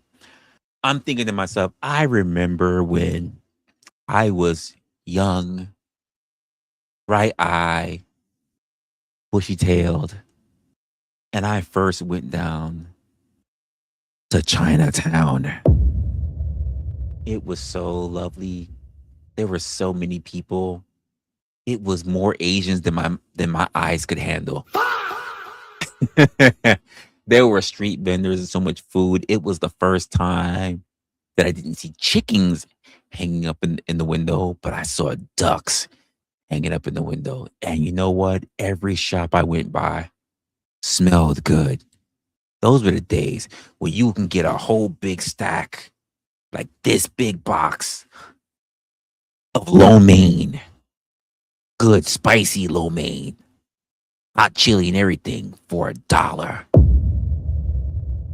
Oh, those were the days. Now Now, if you walk Canal Street, especially if you walk Main Street, you might not really catch an Asian person on the street. You're just gonna catch a bunch of Somalians. Just remembering the good old days. You know, these were the '90s, folks. The '90s. To the largest public counterfeit market in America, things get dicey really quick. Here we go. This right here is the grand finale of the Canal Street battle that has been going on for months at this point. We have even tracked down to the locations where they are now storing all of their counterfeit goods. I have a history with these guys. Last summer, I filmed a video exposing the fraud and the tens of thousands of dollars that these people make each and every single week, completely tax-free, defrauding Americans as they do not pay any tax on the money they're making. So you have ideas such as taxing the rich here or adding more. Wait. First of all, why would you pay taxes on fraudulent shit? Number one, like, what are you talking about? Why would you pay taxes on fraudulent shit? And why did Mondani's face? Why did Mondani's face show up like that? That was crazy. I did not expect to see that. Tax for New York City. Meanwhile, they're letting other people that aren't even legal citizens of the United States make tens of thousands of dollars each and every single week and completely tax-free. Every week. So today, this is the grand finale. We have Sweeney with us here, and we are going to the Canal Street Run Club today to see. I'm not gonna lie. I don't know who. You know what? I'm behind. I'm behind on the game. I've been out the streets for a long time now, right? At least out the hustle culture streets for a very long time. So the idea of drugs, hustling merchandise, things like that. I'm on the other side of that now. I used to be on the side of those who would distribute, and now I'm on the other side of preventing those who would distribute, even though I'm not a cop. It is strange. It is still strange, but at the same time, it's so discouraging. Imagine you're working, making. Some of you guys got different market values, right? So imagine you're making $11 an hour. I can't imagine that here in New York. But let's say you're making $12 an hour. Like, no, you know what? We're gonna be ambitious. We're gonna be ambitious for some of you guys in different states. You're making $15 an hour. 15, a whole 15, a whole 15, $15 an hour. And somebody who doesn't have Social Security, doesn't have a green card, does not have insurance, just barely got EBT because of they're here as a refugee, so they got EBT or and they're making tens of thousands of dollars a week, and you are barely walking away with $400 a week. How do you feel about? Hit you with a D'Angelo. How does it feel? Bow, down, down, bow. How does it feel? Think about it. Tens of thousands a week. And let's be honest, how did Somalians get their hands on knockoff goods that were normally sold by Chinese people? How'd they get their hands on it? How'd they just walk in with no job prospects? Now all of a sudden they all got a business. How did that happen? How is that possible? Huh? What is happening? Hoodies are available in the link down below. So quite literally on each and every single block, they got all their goods right here. And as soon as you leave the Canal Street station, you have people selling all these goods right here. Hey, for my New Yorkers, if you know that block, I do. If you know that corner of the block, you remember when they just sold belts and musk and cologne, and now It's just all knockoff goods. Remember when they used to come through and they used to say, hey, I got socks for you. I got socks. But these were Americans. I got socks for you. And now it's like, oh my gosh, like how times have changed. Person on this block, another lady right here. You come out of the subway and they're right here. So you have them right here, another one right here, another one right here. Oh, what do we got? AP? No selling, no selling. No selling? Why not? What do you mean How no much are you gonna sell it selling? for? Hey, yo. Just looking. Alrighty. Wow, it is a busy day today. What do you mean no selling? You mean browse around and you can't buy nothing? What you be? Oh, by the way, because this is something that didn't happen back in the past, right? Because this happened when we were young too, right? And when I say when we were young, this happened. I was in my early 20s. In fact, when I say early 20s, I was just 20. And they would look at you like you're a cop. Like, I didn't know like cops are getting recruited at 20. And then again, 18, you start working, blah, blah, blah. You hit the academy, 21 Jump Street type shit. Who knows? Well, like, they will look at you like, yeah, we ain't got nothing. And then somebody else will walk through and be like, yo, I need them Gucci flip-flops. And all of a sudden, the Asian people just start throwing out a whole bunch of Gucci flip-flops. It was crazy. It was crazy. He said, I only make what I could work for the entire year. No, that's not good enough. It's not good enough. This is unacceptable. What you need to do, this is what you need to do. We need to leave the country, throw away a passport, walk in illegally, and claim asylum. That's what you need to do. I know it might be hard. You gotta cross the river and everything. I get it. But you need to throw away your passport, throw away any identity, and you gotta cross it illegally. Make sure you go to one of the major cities. We need you to qualify properly. Right? That's the way that works. It is a packed day. More right here. Yo. How are you doing? God, what's going on, dude? Good. What do you think about all the counterfeit selling going down here? It's kind of crazy, man. It's kind of crazy. Do you think these people? I'm afraid of that, by the way. I as much as I like, he's in New York, I'm in New York. I'm afraid of walking down the street and then someone just recognize it. Not afraid. I'm a little apprehensive of someone walking. I know. I just literally didn't say shit differently, right? I'm a little worried about like walking down the street and someone just like, oh, yo, Resla, yo, what's going on? It's just crazy. Like, I'm not there. We know I'm not there, but that time when it happens, hopefully it's documented because I know it's going to be a very weird moment for me, and hopefully you all get to see it. Should be able to sell these counterfeit goods out here. I don't know, man. I don't know. It's kind of... I see both sides of it because I've heard people talk about how like these people make a living doing it. These people aren't paying taxes. No, that is messed up too. Because I mean, I lose 45% of my income to taxes right now. So yeah, I mean, it is pretty crazy, man. It should be definitely should be some regulation to it. I hear like the old governor tried to stop it and stuff, but then it just started. Once he was out of office, I hear it just started firing back up, and they stopped regulating it and everything. And yeah, it's just a vicious cycle, man. It's just feel like it makes the area just kind of trashy too. It just kind of brings down the area. Like you can't move without people trying. I want to be honest. The area was already trashy before all of the refugees came in. Chinatown was never all that clean. I'm gonna keep it a buck. It was never that clean. The food tastes good, but at the same time, it's not like we were all thinking that it probably we dogs anyway. Because you know what you don't catch, you know what you don't see.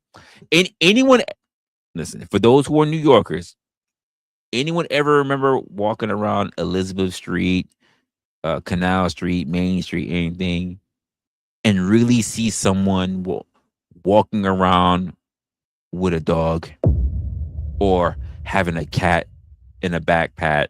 Anyone ever saw strays on the street? Like ever? I don't recall it.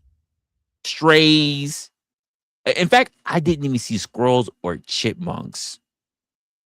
There weren't that many trees, so that probably makes a little sense. But I never saw squirrels or just pigeons. So not much has changed, except for now it's more crowded than it ever was before. Canal Street was always crowded, always. Now it's stagnant because before everybody was moving, but it's like being on 34th Street. It's very busy, but everybody's moving in one direction. Now you got too many people just sitting in one spot, and it's causing a whole bunch of problems. Like, stop you, just kind of like makes it hard to enjoy your day, go about your time and have a nice time here. All the sellers have seen that we're here, and as soon as they see the camera, they turn their heads. Look at this. Look at all these goods. Wow. We got lots of stuff here today, huh? Louis. Showcase it all. AirPods. How much? That's crazy. That was absolutely a Louis.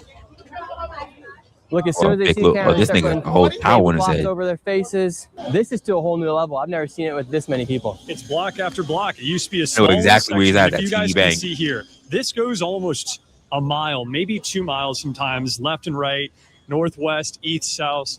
And the city council recently released a report that if these areas were being taxed, New York City would have $1 billion back in its pockets. And honestly, they would waste it.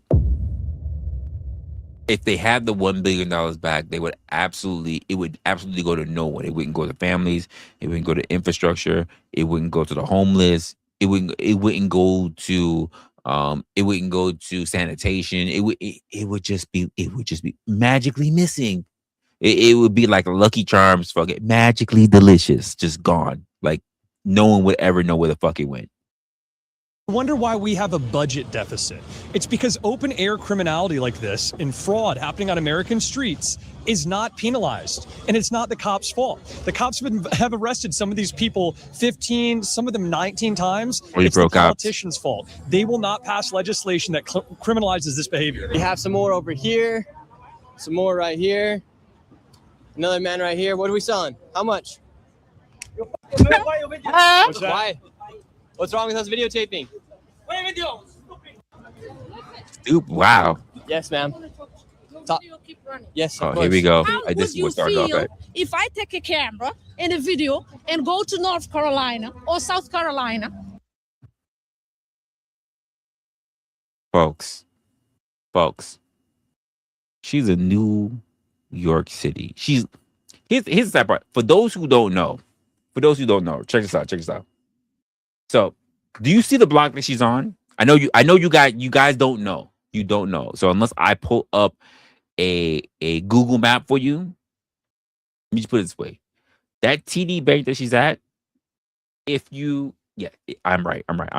If you went that way, if you went in the same direction as the TD Bank, now you'd have to go up 2 blocks, 1.5 blocks, maybe 2 blocks, right? And you kept walking, right? At least 3 blocks, I believe, because the blocks are long. 3 blocks, maybe 4 blocks. You would be at the very courthouse. You would be at the very courthouse that you would see, like for my Law and Order fans, right? The big, very popular courthouse that's there. Literally 3, if not 4 blocks away, roughly 5 if you have to cut up a block, you would be by the courthouse, the major courthouse that you would see it like at Law and Order, SVU, whatever, Special Vic. Look, I fucked up right there. That was crazy. Like, but you would be at the and people are that close, refugees that close, saying, just doing shit, selling shit illegally, all of stuff. Imagine that you're that close to courthouses. Easy, instant jails. There are precincts nearby, and this is what we deal with. And I again, if people are here, if it's a sanctuary, whatever, if people need to do whatever, but there needs to be a more streamlined process, not just random yahoos who come out the streets, indoctrinated, by the way, like this woman here and start talking about North Carolina, South Carolina, I don't know, fucking Detroit, Michigan, whatever the fuck she's about to say. And when she's standing in New York motherfucking city. Oh my God. What's she about to say? In those redneck cities and show what you do there. She said redneck. Okay, wait. We got to go back. She said redneck cities. Chick, you're not even from this country. What do you know about rednecks? What do you know about rednecks? What? Is it me or was she taught how to speak?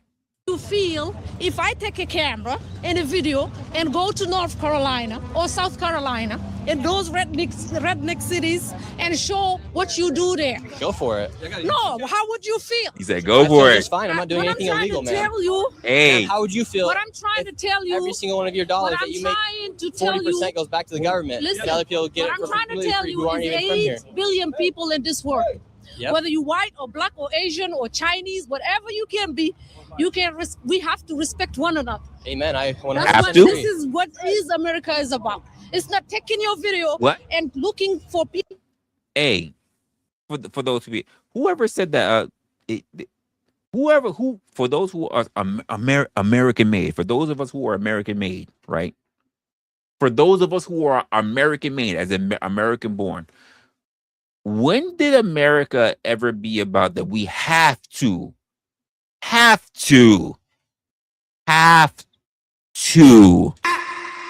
respect one another.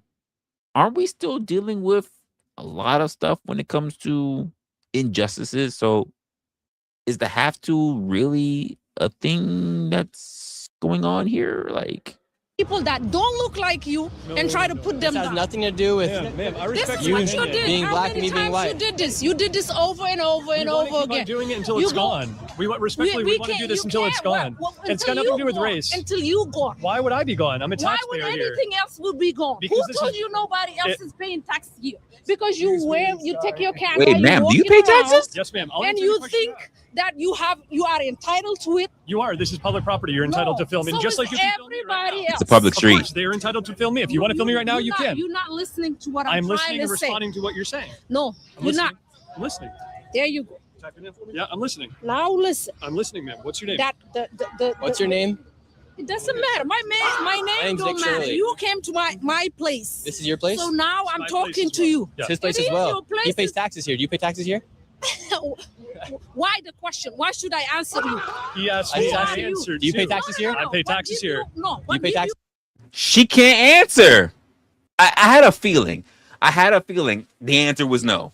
You either you're hustling, madam. By the way, if you're hustling, listen. For all I know, listen, I'm not shaming you. Whether you are, well, you're not doing it. You're not doing it in Chinatown. I'm be honest with you. You're not street walking in Chinatown. I'm gonna be honest with you. Them Asians, they not about to have no dark skinned streetwalker on Canal Street or any other streets nearby. Like, it's just, they're not gonna have it. It's for the persuasion of the Asians. You know what I mean? You're not. So if anything else, you're probably doing OF or something like that. You know what? So it's not that. So why are you being so ambiguous? Like, just, you're a taxpayer. Oh, I didn't even know. I'm just not late. I'm just noticing the two ladies back here, like, ear hustling. I just now noticed them. What they got to say? Here? No. What give you the right to just walk to me Ma'am. and ask me if I pay taxes? You came to me. Let me do. Let me do. This He is did come to him. Let me do. Respectfully, we're just having No, a you're civil not. No. conversation. If Would you I disagree, just- that we're would I happy to I just- disagree. didn't disagree or anything. Of I course. just think that y'all are Would I? enticing Yeah, me, I and know. it's But would I came take to my us. I've heard. camera? Oh my God, not the sister solidarity. This woman ran up on both these guys, both these white men, starting a whole bunch of shit. And this woman has no idea what the actual fuck is going on. And she came with the sister solidarity. Oh my days. Why not get clarity? Why did you do this? Why? I really wish we wouldn't do this sometimes. Like, sometimes, like I do this the same way I am in real life, the same way I am in chat rooms.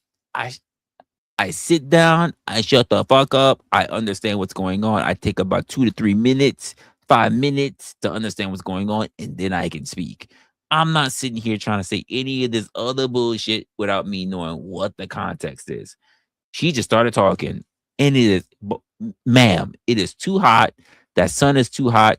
You dress pretty nice though. You dress nice. You dress to impress, but it's too hot. Sun beaming, and for you to be taking sides and not knowing what the fuck is going on, it is a problem. It's a problem on your end. Hey, what's going on, Jen? What's going on?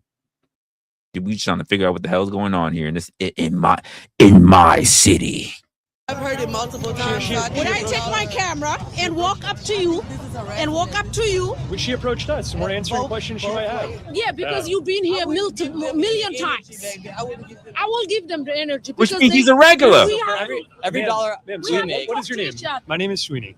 It's very My nice to name meet is you. Awa. It's nice to meet you. We have been here. I'm This is our trying to third time tell being here. you- Yes, I'm listening. I'm trying to tell you Yes. that the right you have and how you feel is so is everybody else. We didn't come to a word. We didn't get to a point where I am entitled to walk up to this lady and tell her, do you pay taxes in America? Pause. We didn't get to a point where we, madam, who's we? Who's we? Was that my ancestors or yours? Whose ancestors was that? We, madam? Where we did to be able to walk up to someone and ask them questions, by the way, which you are absolutely allowed to do. It is covered under your First Amendment. Well, by the way, what's wrong with asking questions? And guess what you can also do? Refuse to answer. You know, the same way how I forgot her name already. The same way how you say, why you need to know my name? You know what I mean? Why you need to know my name? Then when the white man, when the white T was being very nice, he gave his name, you gave your name. I forgot your name already. By the way, I forgot his name too, you know. I forgot. It was really quick. It was a quick exchange. You might have to go back.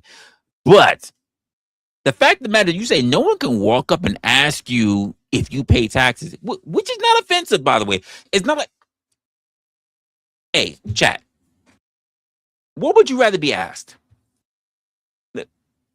What would you rather be asked?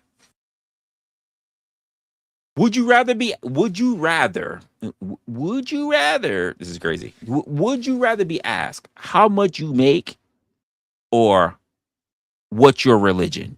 Like, which one would you rather be asked? How much you make? Hey, I just ran up on you, a stranger in the street. Hey, Jen, I don't know who you are. I'm just walking up. Hey, excuse me, ma'am. Excuse me. I don't really know what's going on. How much do you make? Rather than saying, hey, excuse me, ma'am. What God do you serve? Well, which one would you rather answer? I would openly answer the one about what I make. Oh, look at this motherfucker. They want to know how much I make.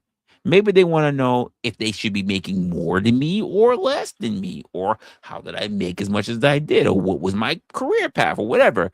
But my religion, ooh, that might just lead to a whole argument that I'm not really willing to have. So why are you asking me? But by the way, Jen, it wouldn't bother me either. I'm not heavily religious at all. But let's just say let's just be honest. Imagine this. Let me be more a little bit more eccentric. If I walked up to a woman, let's just say I walked up to Miss Raven, right? And I don't know. Maybe Miss Raven is in a hijab. I don't know. I'm just saying. Maybe you're Muslim. Maybe you're not. I don't know. Don't jihad me. Maybe she is. Maybe she's not. I'm just saying. Love you anyway. So would I walk up to her in a hijab on Canal Street and just say, "Hey, how much you make?" Versus, what religion are you? Which religion do you follow? Like, which one do you think is more sinister? Well, why would it be a problem if this woman, as she just did, we don't know the response yet, walks up to this white woman with the shades on and says, "How do you feel if I walked up to you and asked you how much money do you make?" Oh shit. I saw a salami sandwich for you too. You know what I mean? Yes, madam. Yeah. So I don't know how to respond to that. I was never Muslim. So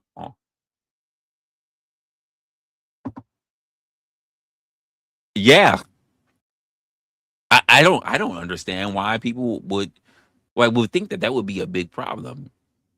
Especially like so I'm a person, now I've said this before, like I have no problem even at work talking about money, religion, politics. I understand it's not a comfortable conversation, but I'm like, you're gonna run across people who's gonna have their own particular views or whatever. I don't shy away from tough conversations. I even know I don't understand. I understand a lot of people who don't want to talk about it. But let's just be honest. Do I really need to? And I've done this because of work. Do I really need to talk to you about what religion you may be if I work with you and you wear a hijab? I do not. Here's what I'm thinking. Wow. I am baffled. I am bewildered. I am starstruck. And she goes, "Resla, why?" And I go, "Because I don't qualify for you and you wear a hijab and you are so fucking beautiful. You are so beautiful and you wear a hijab and I just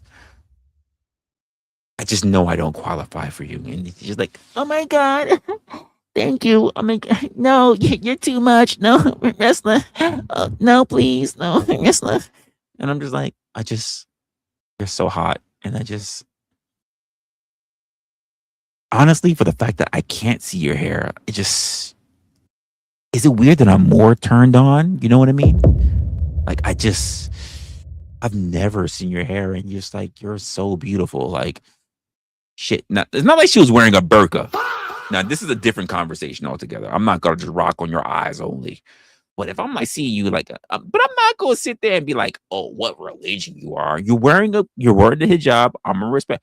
Like, if anything, I might test just how solid you are in your religion. But that's about all. But walking up and asking questions, and she walked up and she's like, "You know what, Resla, how much do you make?" I'll be like, I mean, are you looking for a sugar daddy? Like, are you just looking for someone to date? Or are you looking for someone to pay? Are you on your Beyonce? "Can you pay my bills?" Like, is that what are we doing? Like, what exactly is the purpose of it? I have no problem telling you. It's just like, I don't think that, like, if I tell you it now, you mad, and now you got to go to your manager. You got to say how you got to get paid, even though you're not in my department to get paid what I get paid. Like, ugh. Like, you said, "Let's play a game in the office." Oh, I don't know what that means, Jen. What do you mean? You said, let's play a game in the office. How devoted you are to That's crazy. That is crazy. The hijab challenge is real. It is. It is. It is. The hijab challenge is real. It is absolutely real. I listen. I dated a girl for 3 weeks who wore her job, right? And keep in mind, I dated this girl for 3 weeks. You know how difficult it was? Because right after I dated her, right? Guess what happened during our second week? The towers fell.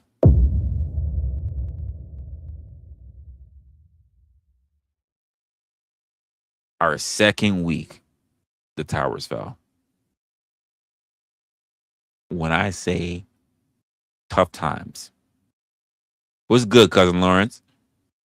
Tough times. When I say tough times, tough times. And I was the type like and she had, by the way, she wasn't like a complete like 100% Muslim girl, but she wore her job. Man, I'm thinking about her body right now. God damn. That's so long ago. I'm thinking how good her body looked then. Shit.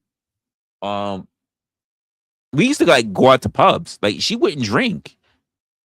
She wouldn't drink, but I would drink. The rest of everybody else would drink. We were in university. We would all drink. And if she had to go pray, like if she had to pray, she would find a little spot. Like it was almost like she had she almost had like a little yoga mat, but it wasn't a yoga mat. It was like her mat for praying. But like she would keep it with her, especially if she knew she was going out with us. So it's like she had like several mats. Like she didn't always know I was gonna bribe her, or guilt her into staying out with us. But whenever she needed to pray, I never stopped her. Like it's just like before then, people just look at her like just like what the fuck, and I'm just like, hey, she's just doing what she's doing. It's all good. But when the towers fell, it was good, gas man. I see you in the building. When the towers fell, though, oh my god, oh my gosh, that was our second week when we were actually like officially dating, and it was rough because if she needed to pray, like every day she prayed, like, and I was like, people were like, they were up in arms, they were like, what's going on? And I'm just like, yo, hey yo, I'm not having none of that. I'm not. Hey, I would be standing like a bodyguard. I felt like here's the truth of the matter. This is gonna sound weird, especially for those who might feel a way about a black guy with an Arab woman versus a white guy with a black woman. I felt like I was like Kevin Costner in The Bodyguard. I would be like this, like yo, to keep that shit moving. Like I was her bodyguard while she prayed. She would do her thing. I'm like, hey, don't worry about them. Do your thing. I had one time this woman, this pudgy,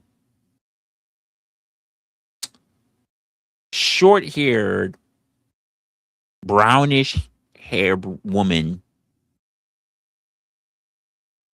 pitched a whole cup. I don't even know if it was Sprite or if it was 7-Up, right? I don't know. Pitched a whole Sprite or 7-Up at me. And I stood there with that shit seeping into my clothes while the girl I was dating at the time was praying. And I wanted to fuck her up. I did. I wanted to put all 10.5 inches, by the way, not just my cock, up her ass. I meant my shoes, ladies. I meant my shoes. Get your head out the gutter. Get your head out the gutter. I really wanted to do some damage to her, and I didn't. I maintained my composure. It wasn't easy. It wasn't easy. Just saying. It wasn't easy. And honestly, even at the time, I didn't even tell my parents that I started dating her because I don't think my mom would have been a problem. You said BS. Oh, I wanted to fuck her up. No, there's no question about it. Mama, I wanted to fuck her up. I wanted to. She would have become thinner. It would have been weight loss. I would have put her through the paces. I didn't tell my parents at the time because it was a very big thing that was happening in the country, but also I wasn't really too worried about my mom, but I was really thinking about my stepdad. I didn't know how he would look at it. And she kind of saved me a little bit of grief because the week afterwards, she kind of felt like it was a little too much for me and how things were working out between us. So she broke it off with me. And I was like, no, I'll try. I'll still try, whatever. But she was like, listen, it's never really gonna work if you're never gonna convert. And I was like, I thought I could just wear you down. You know what I mean? Like, I wasn't gonna convert. I thought I could just wear you down. But she was smart. She was like, you ain't gonna do it. You're not gonna do it. I can tell you're not gonna do it. So yeah, we split up from there. We split up from there. It's just so weird when you're looking at the aspect of different people across the board or shit, and then you see how they are now. Like, because keep in mind, she wasn't naturally born American, and we see people now who are not also naturally born Americans who feel entitled to be here and can tell, by the way, other fully born Americans what they can and what they cannot do, and they're not entirely sure. That's the problem that I'm having with this woman right now. To the point where it's like, you can't ask me anything. You can't ask me what I do. You can't ask me what I make. You can't. Well, sure I can. I can ask you it. Whether you answer it or not is a different thing altogether. And I think part of the reason is because there's a mindset for some people that come from different countries that they're used to being told what they can and what they can't talk about. So now they are not used to fuck being told what you can and what you can't talk about. There are people who come from different countries who come to this country, and instead of trying to climatize to adapt to what the nature of where they are now and just be baffled at all the stuff that they can get away with that they couldn't before, right? They do their best to try to make this country more like theirs. And I think there needs to be a real humbling experience that comes to that. I know I took a long way around. I got reminiscent. I started thinking about the past. That was crazy. But it's kind of crazy when I'm thinking about it. You said, poor girl, couldn't pray without a day. She never got a lantern like that. There was the one time I did. I don't know if it was 7-Up. I'm gonna say it was 7-Up because 7-Up. You only hear about Sprite now. I want to say it was 7-Up. I'm gonna go on 7-Up side just for the hell of it. I want to say it was 7-Up. I got hit with. Open transparency. NYC employees are meant that all the salaries are public. No, whoa. If they are NYC employees, not everybody isn't. Damn it.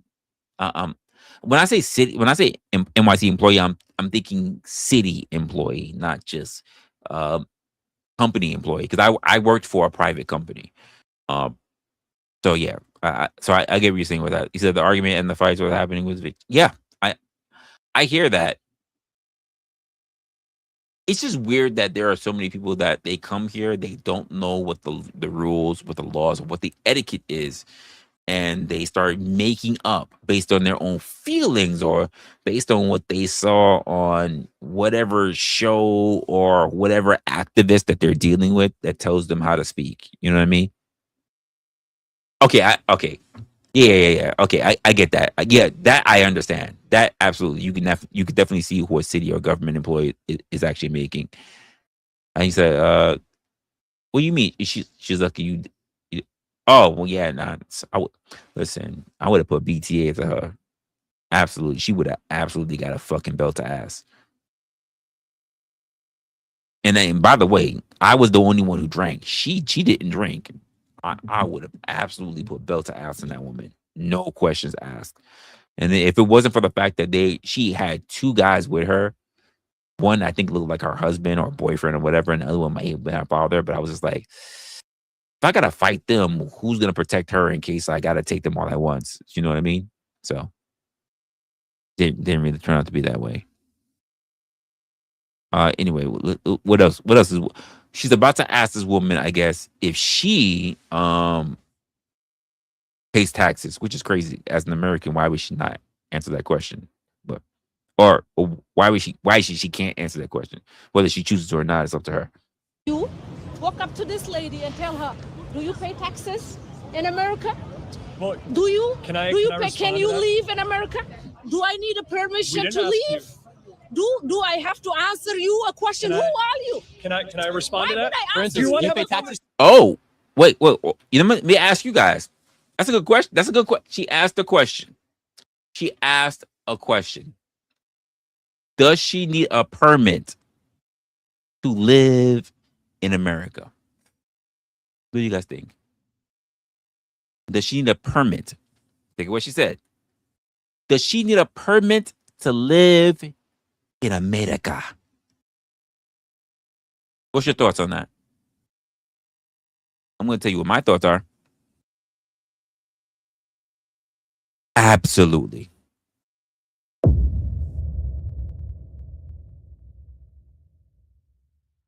This is the whole reason why you having a green card status. You need a permit. You absolutely should have a permit to be here in the United States. I'm happy you said it.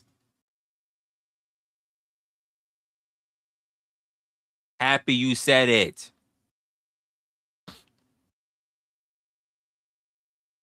I need a birth certificate. That is my permit. So yes, you need a permit to be here. You absolutely need a permit to be here, ma'am. Can you leave in America? Do I need a permission to leave? Do I have to answer you a question? You don't need a permit to live, but you need a permit to be here for sure. Who are you? Can I respond to Why would that? I For answer instance, you want do to you have pay a taxes here in conversation or do America? you just want to talk? Absolutely. I will I answer do. you. Why And would you have a problem with somebody asking if you pay taxes? Okay, I can respond to you. I really wouldn't. If you weren't doing anything illegal, you wouldn't be problem. I offended, wouldn't have right? no problem with it whatsoever. The city council for Yeah, That's why they have a problem, because they're doing stuff illegal here. exactly. What do you think about all the counterfeit selling that takes place here? This is ridiculous. I think it's insane.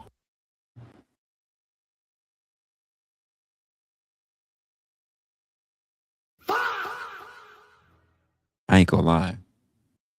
She kind of cute. She ain't a baddie or anything, but she kind of cute. Sorry, I digress. Damn. I gotta go down to Chinatown. Garbage, pollution, just mass And do you consumerism. live here? I do. I'm from Queens. And how do you feel like as far as like the safety of Canal, this area? No, I think it's overly congested. I think there's a lot of like shady things going on, and I understand people want to get things for a cheaper price, but this has to be regulated somehow. It's not fair to pedestrians. The lady then came back and tried to make this a race issue, when in reality this has nothing to do with race. It has everything to do with what's right and what's wrong. What's wrong with us being People here? that don't look like you. It's You not. know about the because First of Amendment? race. It's all- Stop making it race. That's racially It is divisive. race. No, it's Who trained her to be this way?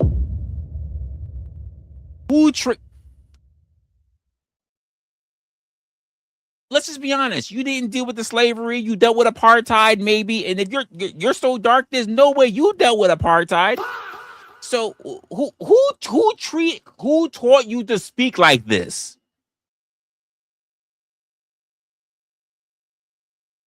With the finger pointing and everything. Who taught you to speak like this?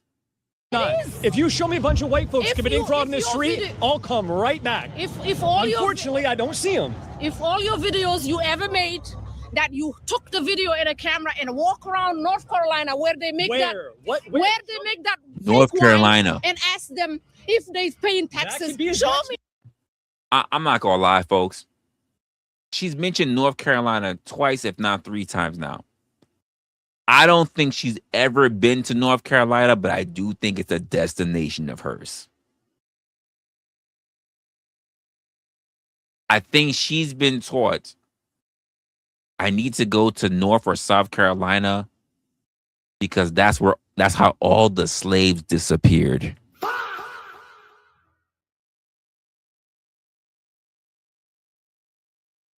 Ma'am, You're way too north. You know who's also way too north and way too nosy? This motherfucker right here. This motherfucker right here. He's way too nosy. Anyway, like you mentioned North Carolina a few times. Do you feel like you're going to be safe in North Carolina? Because you could have gone there already. You know they were offering tickets for free. You could have gone there. Great. If you showed us where, You would never, because you feel like they are entitled to be in this country. Well, guess what? So is everybody else. We can be here. Apparently, I anytime, didn't know. everywhere. Apparently, I Show didn't know. Donald Trump that we don't need to apologize to be in America. Thank you. Unless you're breaking the law. Unless you're breaking the law. No one has to apologize for being America. But if you're breaking the law, there's a little bit of apology.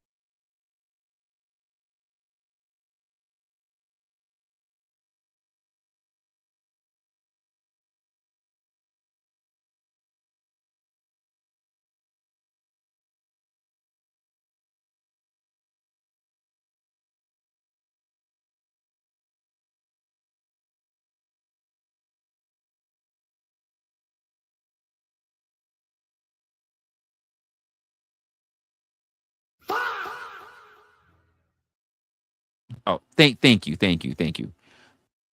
Are you telling me, madam, that you do not have to apologize for showing up into a country that you walked in illegally? Is that what you're telling me? You don't have to apologize for that? I broke the law on a national level. Don't feel the need to actually apologize for that. And then you don't feel the need to apologize for that. That just no. Okay, I got you. Apologies that are owned. I'm not saying she is at all. I'm saying this entire. And by the way, at this point, in case you didn't notice, because she walked up to them, she left. She came back again. So this is our third interaction. This is harassment, by the way. This is officially harassment. She came up to them. She left. She came back again. She left. She came back. This is harassment now. This is the third time she's approached them. Third. Your cameras. No, he's not. This is public property. You should do this in North Carolina. Do this in. Okay, fourth, if not fifth time she's mentioned North Carolina. Well, can we figure out why she's so enamored with North Carolina? You know what? She said, no, honestly, she's kind of saying fuck South Carolina. Because she only mentioned North Carolina, so apparently she doesn't know there's another Carolina. And don't get me wrong, I'm kind of on board. Take North and South and mix them and put them both together. Just make it Carolina. I'm with her on that one. Just take North and South, mix them together, and just make it all Carolina. How many representatives you need or whatever, but just make it all Carolina. Just take away the North, take away the South, just make it Carolina. So I'm with her on that. But she's only mentioned North Carolina. So is she waiting for something or someone there? Is she promised something? Does she think she's gonna get 40 acres and a mule? Like, what's going? Why does she keep mentioning North Carolina, North Kakalaki? Like, why? She keep mentioning that place.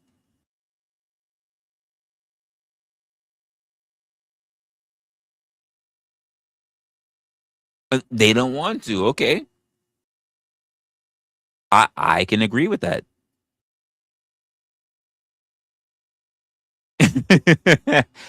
Don't. First of all, see, you're trying to trigger me. Everybody's been trying to get me to talk about Carmela Anthony. I refuse. I'm not doing it. Everybody's trying to get me to do it. Everybody's been trying to get me to talk about Carmela Anthony. I'm not doing it. I'm gonna leave the whole thing of KA alone.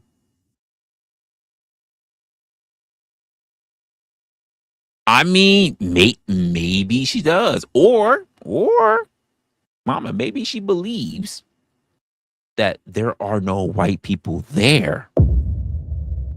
Maybe she got sold stories of like Harriet Tubman and everything else, and she believes there are no white people in North Carolina. Maybe she believes it's so segregated, so split, that all the black people live in the north side of it, and all the white people live in the south of it. Maybe that's what she believes. That's why she keeps mentioning North Carolina. It's possible. You're a liar. You're absolutely a liar. It's not superior by any stretch of the imagination. It's just as bad and just as ratchet as the south part of it. I know this from experience. There's no difference.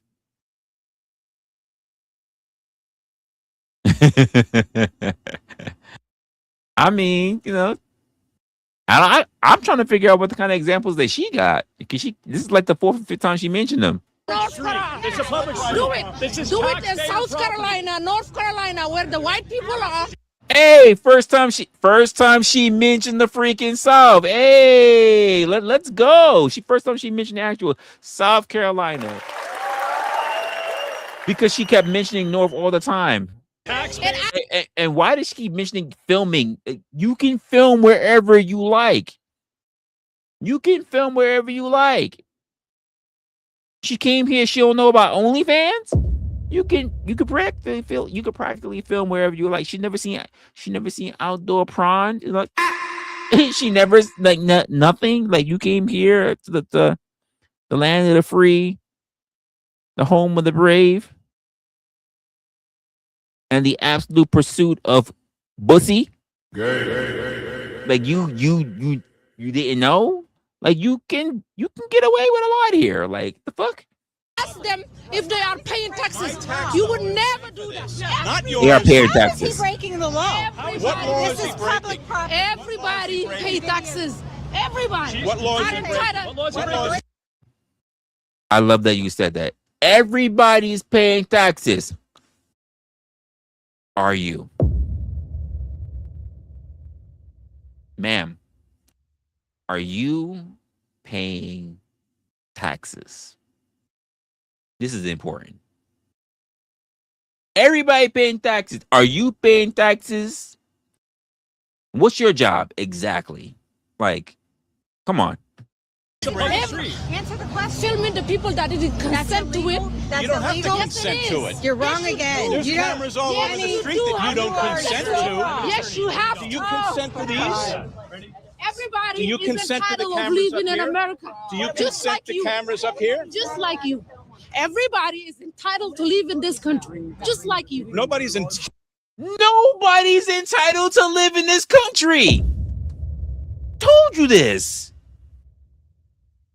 Wait.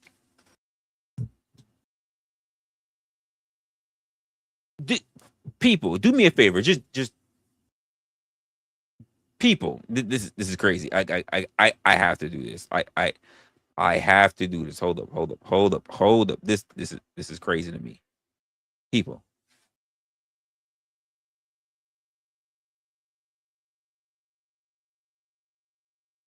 If you said, put your hands on your on your heart, right hand on your heart. If you said the Pledge of Allegiance right now, Pledge of Allegiance, did it say that everyone has the right to live in America? America. Did it say that? Let me just hear that. Let me just hear that one more time. We don't even need to see it. Let me just hear it one more time. Everybody Do you is consent to the entitled of cameras living up in here? America. Do you? Everyone is entitled to live in America. I don't remember that. To which republic, to which it stand, one nation, everyone entitled to live in America with liberty, and I don't recall that being a part of it. Now, I don't mind the fact that you want to come here and you want to become a citizen and you want to live in America. I don't have a problem with that. I have no problem with that. You're entitled? Entitled. That is the key word. Entitled. Everyone is entitled to live in America. That is the key part. you're entitled to live in a country surrounded by the two largest bodies of water. You're entitled to live there. Think about how you got there. You didn't even get there through airplane. You got there through walking through the South, by the way. And I don't mean the South of America. You talk about from the South of Mexico, from the lowest part of the northern continent. And you're saying that you are entitled, ma'am. That anyone who's here is entitled to be in America.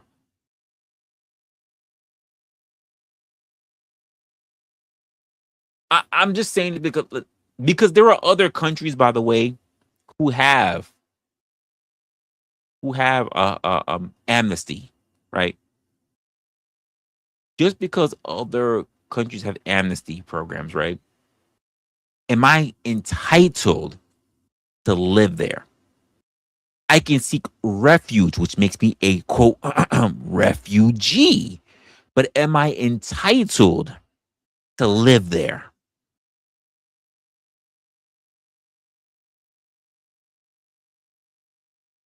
Where do they get this from? Where did they get this from? Saying that you're entitled to live somewhere is the equivalent to me of you saying you're entitled to be happy.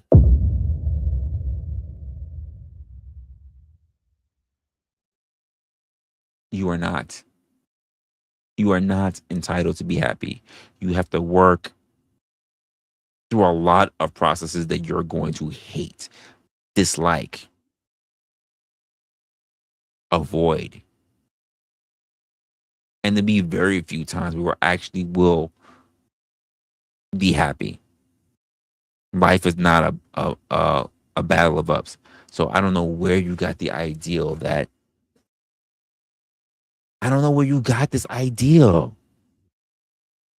Bernie, you said Bernie AOC? I'm not Bernie maybe. AOC, I'm not too sure. Don't talk about AOC. She can still get it, you know what I mean?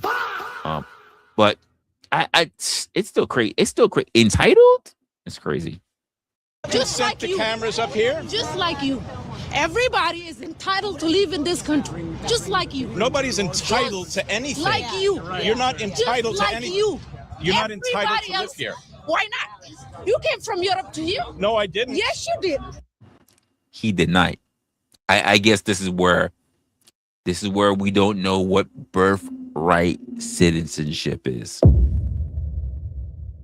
His ancestors have nothing to do with him. Oh, that's a whole other conversation, but we're not gonna get into that. We gonna bring that one down. We gonna bury that one for right now. Really? What If you country did I come great- from? Maybe Poland. Nope. Maybe France. Nope. Maybe Italy. in America? Nope. We feel like living here just like you. Were you born here? If he didn't come, Don't his racial mother profile. or father. We know she wasn't born here. Come on, stop it. Or grandfather or great grandfather came. Are you racially Guess what? profiling me? My racially people build this country. Are you racially?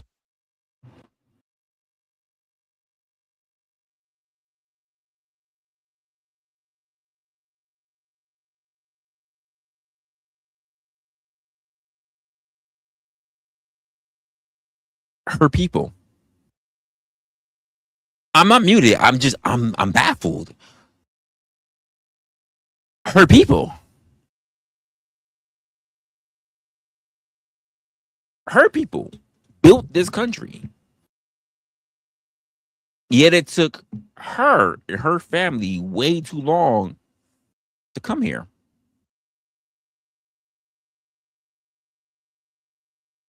She doesn't know how the system runs. She doesn't know about the Constitution. She's saying, I don't want to say that. I almost said something. I don't want to say that though. Because these white folks, by the way, in my city, Because even him, even the major guy here, he's not the major guy in the white hoodie. He's not from here. He's not a native New Yorker. The ideal someone would be like, my people did da da da da da. It's like,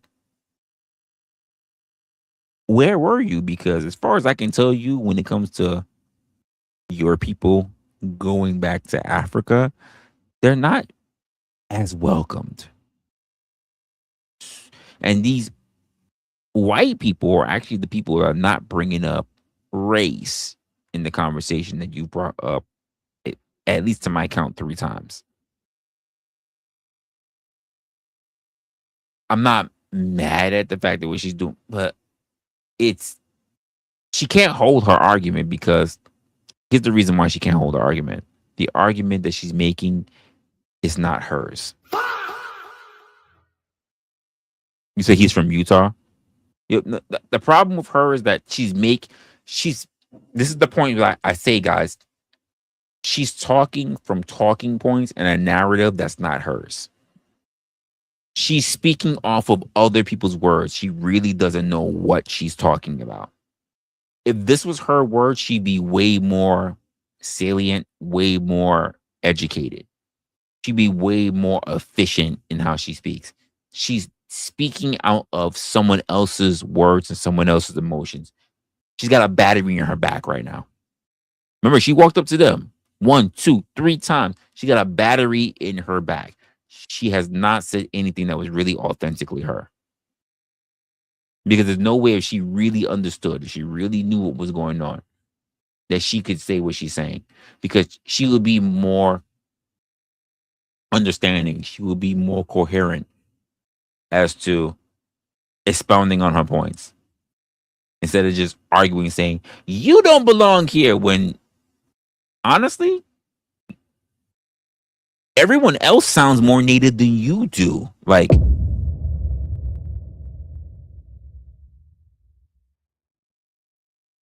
you're the one who's out of place right now. You're the one who sounds foreign. Not look, sounds. Not dressed, sounds. You speak foreign. You don't just speak foreign, but you sound foreign. The concept of what you're even coming for them in is foreign.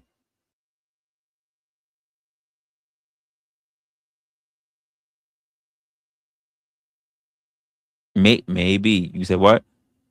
Jump in the So here's my thing. Here's my thing about that, Miss Raven. Are people just using race as a weapon to guilt white people? Or do they actually have merit?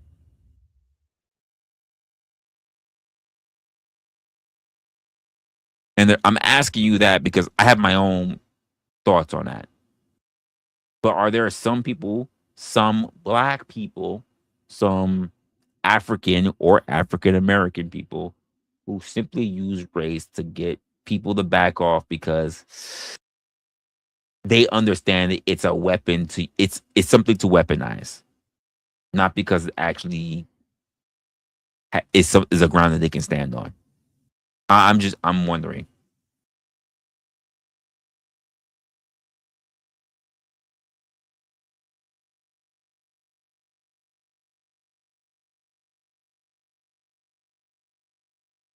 Well, so here's my thing about that. So you said ever since the BLM movement happened, too many black people like to use race to try to scare white people. So here's my thing. There are white people who showed up to BLM who understood exactly what was going on. But at the same time, Jen, there were plenty of white people who understood exactly why BLM needs to be there and was still going to be up against them anyway. The context really does matter. Oh, damn. Miss Raven beat me to it. She beat me to it. Like, In this she said in this context, I believe she's using it as a weapon. So I believe that too. The same way how in BLM some people use it as a weapon. At the same time, there were plenty of white people who, when they went up against BLM, they also used their counterparts also as a weapon. I saw both sides. For the most part, I don't really agree with the way how the tactics were used on both sides. I at some point I was just like, I just need everybody to shut the fuck up because you're not helping anyone. Never mind you even yourself. Even though the people who kind of like wanted to leech off of BLM, I guess they got whatever paper they were gonna get. That was crazy to me, but whatever.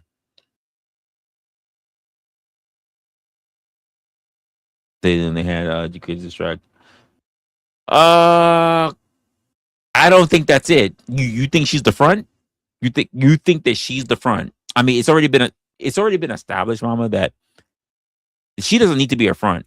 The cops are not going to really unless the guys actually do something like more close to physically or like a threat of altercation.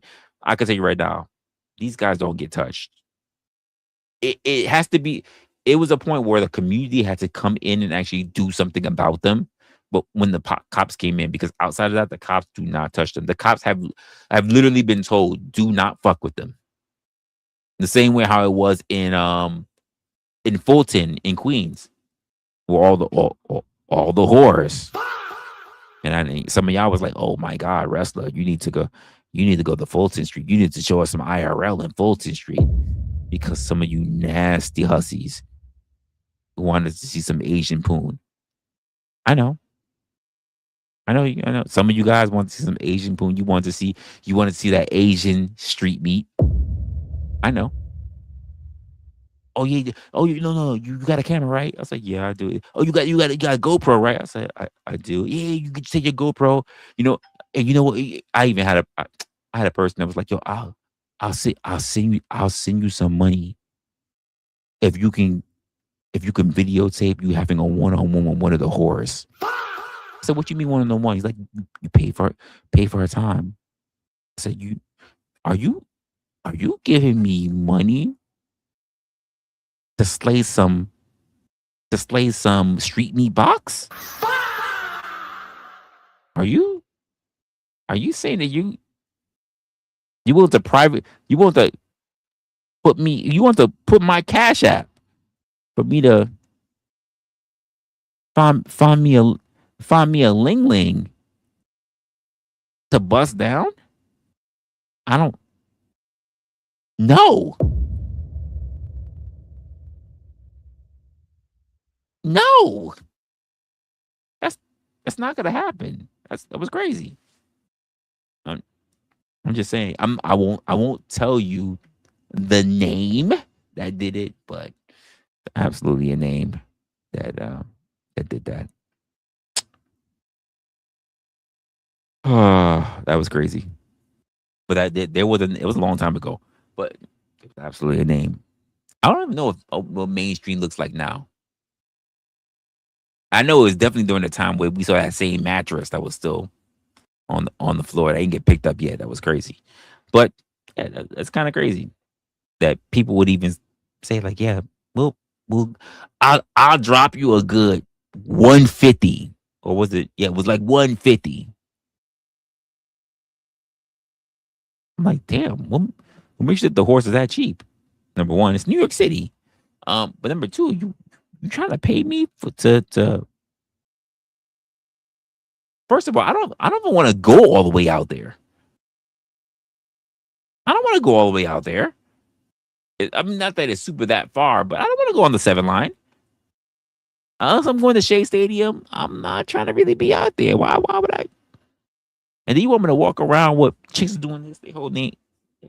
And then for me to be like, oh no, it's okay. It's okay. How much? Wait, huh? No, you have camera. You have camera. No. I pay camera. Sucky, fucky.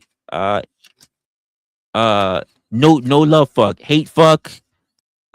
Hate fuck. Pull hair fuck. G-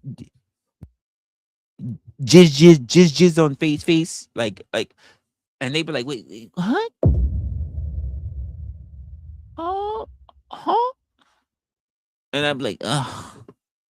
I was paid to fucky with you for content. Do you understand? And they be like, now they're getting on the phone saying all kind of shit, and then I get a weird guy that just shows up, and the guy who probably shows up is probably a ninja. I'm like, oh shit! Like, damn, I thought it might be an Asian dude. Like, you right. This not even worth it. It's not even worth it. By the way, I'm kidding. I did not take any money. I did not record anything. I'm just saying someone tried to bribe me to do so, and I said no. Some of y'all like, oh, we gonna record this. Yeah, Resla, he absolutely did that. Resla did not do this. There was an invitation, and I said no. That's not the way I would like to add another Asian on my fucking notch.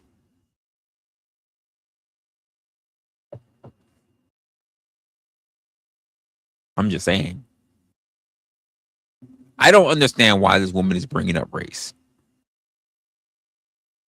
But I imagine also, because if you ever been on, here's the funny part. Like, they're in quote unquote Chinatown. They are in Chinatown. Like, they're like on the border. Because the truth about it, like people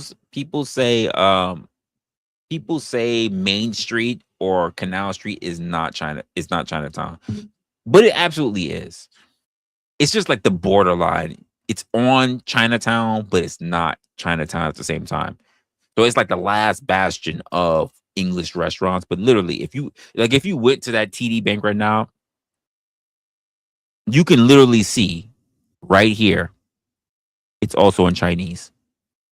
Like, oh shit. Like, if you see here, it's Chinese. And there's gonna, like, everything past here to the left, you're gonna get nothing but, you're gonna get Chinese, you're gonna get Korean, you're gonna get all that stuff. The major train stations on this block, everything. So I'm not gonna, I don't understand why she would take it to race, especially because the race that would be disproportionate in Chinatown, believe it or not, would actually be her race. Most of the people that's going to be down there are going to be Asian and white people. You're not really going to catch blacks there. You're not really going to catch Hispanics there. Like, until recently, because of all the underhanded merchant selling. But like, it's just her dynamic, her approach to people is just really, really weird. Don't His racial mother profile or you. father or grandfather or great-grandfather came. Are you racially Guess what? profiling me? My racially people build this country. Are you racially My profiling me? racially people build this country. So did ours. Yeah. So did ours. And we feel the same. Just like you. We are entitled of living here. Of course. Please. No one Citizens is. are entitled to live here. You're right. All citizens are entitled to live If you here. did it legally. Of course, if Citizen. you did it legally. Yeah, but they're doing it illegally. That's Well, why of they're course they are. upset. But they feel as though they're entitled to break the law. If I went I to wonder if she's gonna show up again. or I went to whatever country and I broke the law and I tried to say, I'm entitled to break the law, they throw my ass in jail. This lady's saying that we don't have the right to film here. Yeah. How come you think she's saying that?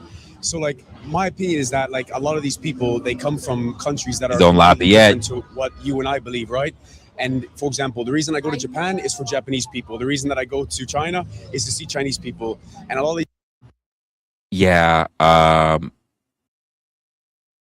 Fuck that entirely. If I go to Japan, I'm there to see the Japan sites. I'm not there for Japan people. If I go to China, I'm there for the China sites, maybe even the food. I'm not there for Chinese people. Fuck that. Personally speaking. these people, like I said, we've proven time and time again that they're not compatible with the West. And we've seen certain ways how they act, how they believe, how they talk to us, how they treat the streets. And like I said, this woman screaming about not filming, she's bringing basically her beliefs from her country to here. She's not listening to what we do. But as you know, if it's the opposite, if we went to their country and did what they're doing, we both know what would happen. The same thing, I saw your documentary with Somalia. I can't imagine what would happen if we went to Somalia and said some of the stuff that they say to us. we wouldn't last a day. And obviously, you know that your viewers know it. It's absolutely this is the way it is. At the end of the day, would you be offended if someone asked you if you pay taxes here? Absolutely not, because that's the reality, right? Like if you're, listen, one of my favorite quotes is, if you stand for everything, you stand for nothing. And that's what a lot of these people, bro, like the way they.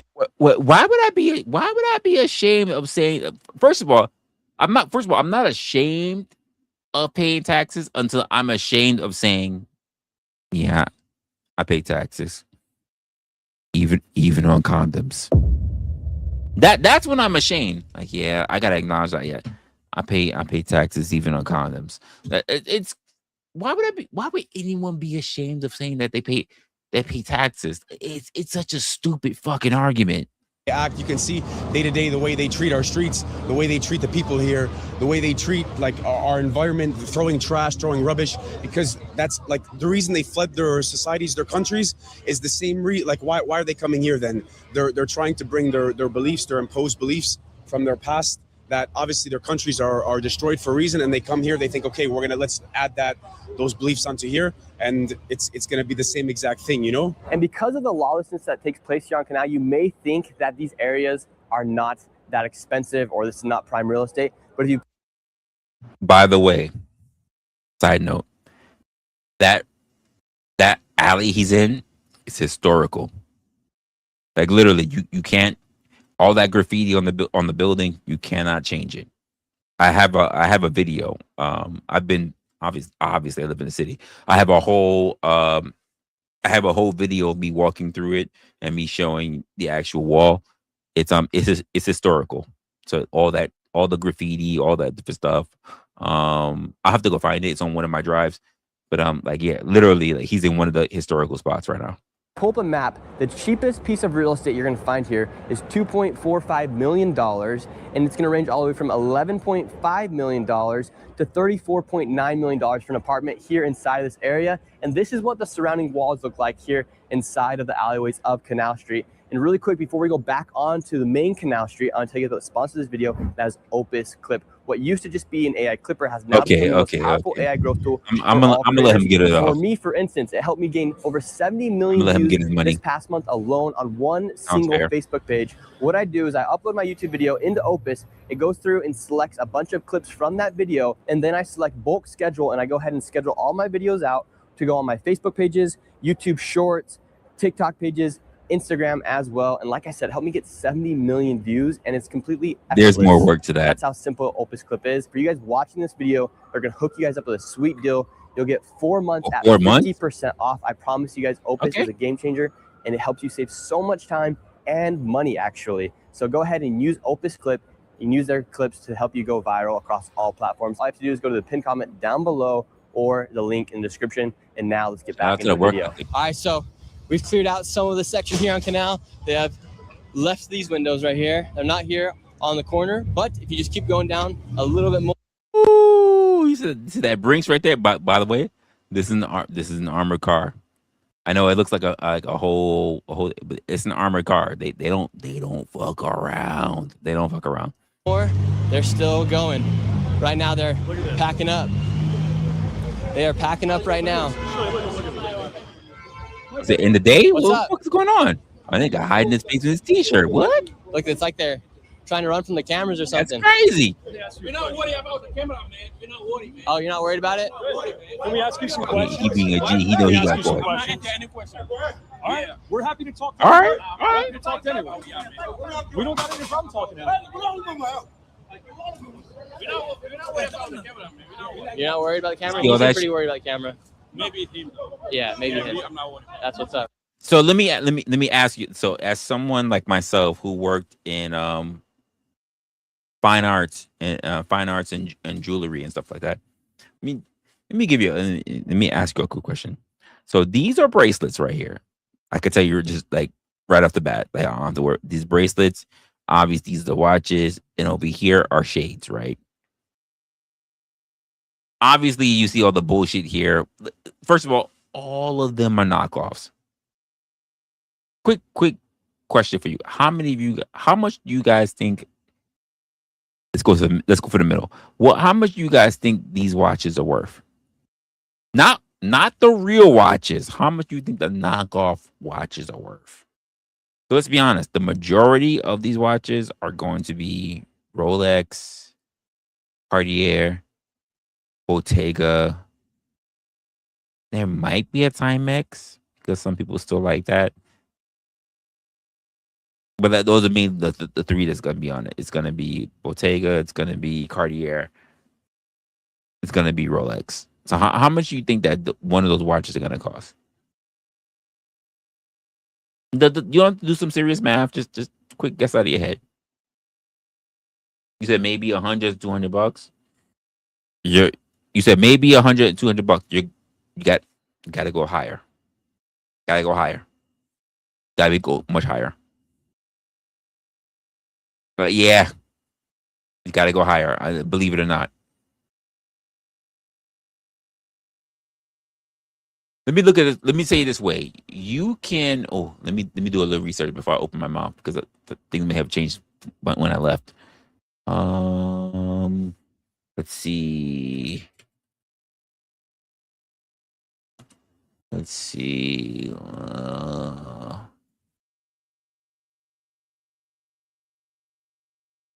Oh no, I said the wrong thing. So. Okay, you said 4 to 5. It's better. It's better.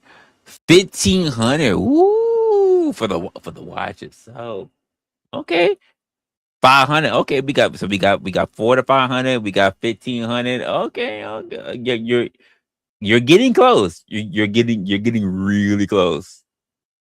Believe it. So we're like right. Damn, you guys like right in between. So I would have gave it a even thou out, but depending on the brand, whether it was like a Bottega, whether it was like a especially a Rolex, it would still be more. But believe it or not.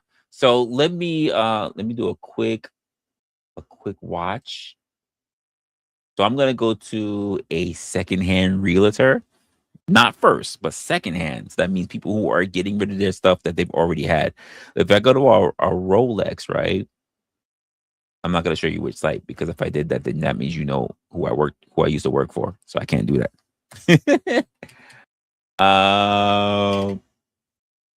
Let's see. Stop having me trying to sign in. I don't want to sign in. Okay, fine. I'll sign in. I'll sign in. Stop. Oh, cool. I'll say. So let's just say, I didn't even consider that. There might.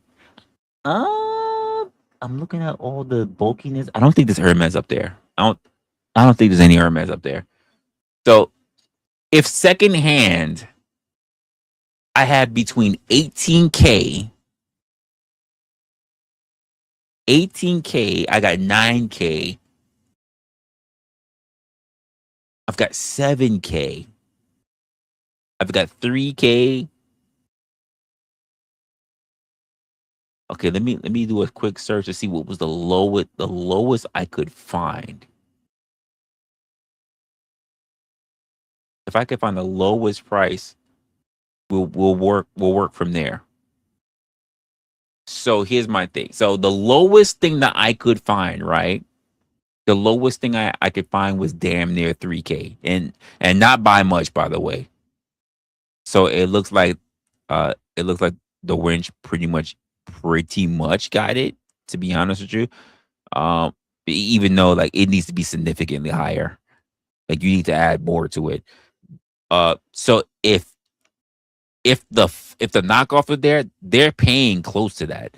Now, because not that they're paying not that they are paying full price because it's official, like there's actual documents or whatever warranties are attached to it, but it's knockoff. So I'm not going to tell you that they're going to pay the full 3K, but they might. Actually, you might be right. Actually, the winch might got it. She may have it. So if it's something that's 3K, it may get knocked off to 1,000, if not the 15K. So actually, she's closer. She's closer than you think. But imagine being on the streets. Just imagine this. You're on the streets. You're have a knockoff and someone is giving you $1,000 for a knockoff for not a Rolex but a Rolex or whatever the fuck they call it. And keep in mind, you have many different designers. So we have Rolex, we have Hermes, which is a big thing. Cartier is the one that I mainly dealt with a lot. Hermes not too much. Cartier's were a lot that I dealt with. What was another one? That Omegas I dealt with. There's another one. Patek Philippe. Philippe was another one that I dealt with. So yeah, you'd be surprised. Even for like the really subtle, close ones, people will pay a lot of money for it. So for instance, there are bags here. There are bags that are in let me go back to it. There are, make sure I didn't click the wrong thing. Hold up. Why I can't find it? What the hell? Why? Hold up. Why I can't find it? That was crazy. Okay, for some reason I'm not able to find my. I'm not able to find the very stream I'm on, the very thing I'm looking at. That's kind of crazy. I wonder why that happened. Give me 1 sec. But there are people who are willing to pay almost 10 grand for a bag that would cost essentially 40 grand or 30 grand. I mean, and it's a knockoff. So imagine carrying 10 grand in the street for a bag that's a knockoff that would typically cost way more than that. Now, some of y'all might be thinking that might be crazy. I would never, or you're saying you would never because you would never just spend that kind of money in general. But there are absolutely people who will spend it like in the street, who will get robbed, by the way. And I'm not talking about robbed for their fake shit. They just for the fact that they have the kind of money to spend, they go down one of those Chinatown alleys and they walk out more than a few thousand shorter. And the sad part about it is that once they leave that alley, they're right near a bank. They're right near a bank to go withdraw more money. You say fuck that, but I can tell you it happens way more than you think. Honestly, I'm going to tell you this much. As a young teen, I learned to pickpocket from being in Chinatown. In fact, there were two guys. I was thinking about them and I was thinking about their names. There were two guys who taught me how to pickpocket. If you want to learn how to pickpocket from the best who are in Chinatown. And then you take those skills and you use them on 34th Street and 42nd Street. Because all you get is nothing but tourists, the same way how you do in Chinatown. But Chinatown has less tourists than 34th and 42nd Street. The people who can spend money, who know where the cheap shit is, goes down to Chinatown. People who go to Chinatown who are tourists just heard of Chinatown. They're not really looking to buy or eat. Like, these are people who go down to Chinatown. They'll see nothing but Chinese restaurants and they'll still eat at fucking McDonald's. You have all these restaurants that you can eat at. Restaurants, street vendors, everything. They'll still eat at fucking McDonald's. And that McDonald's makes money off of them, by the way.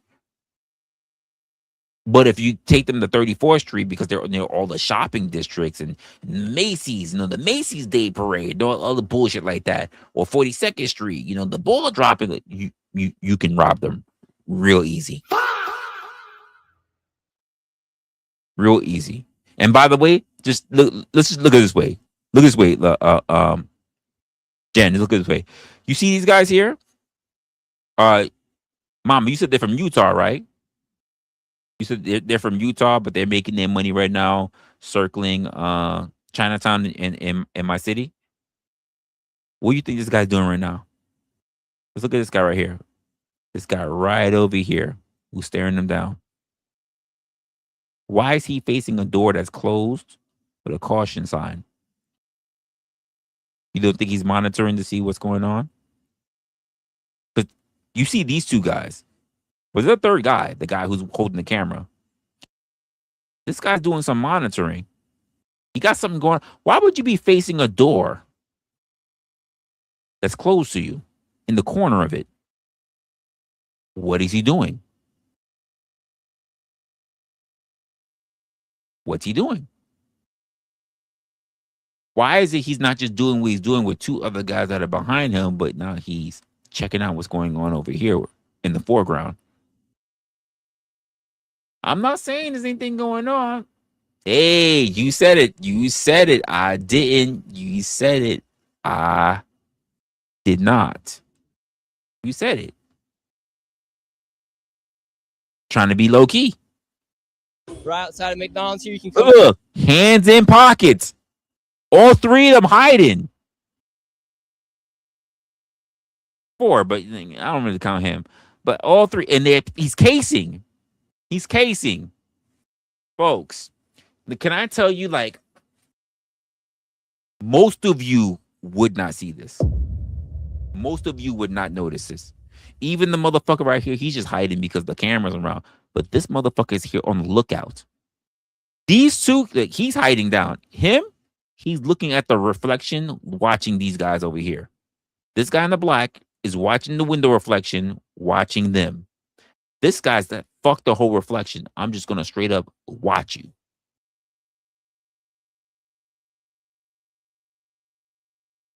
You don't think they're looking to see who's a mark? Because they don't got no product sitting on this table. Ain't no 3-card Monty or shit going on. It's an empty table. They're watching them. It's just something to think about. Get all the Gucci. Now this just goes on for blocks upon blocks. You want the fake AirPod Maxes, want the Louis Vuitton glasses. I wouldn't get the fake AirPod Maxes, but I would get the fake Raycons. I ain't gonna lie. You can get everything you want here. What can we buy today? Anything? Nothing left. Not today. Nigga, you are terrible at hiding your face. This ain't nothing. Look at all this stuff. How's it going? Doing fantastic. Doing fantastic. What you want? He's at a very popular that McDonald's in the back. Oh shit, I'm in the way. Hold up. It's a popular McDonald's. Hold up, I'm gonna show you right now.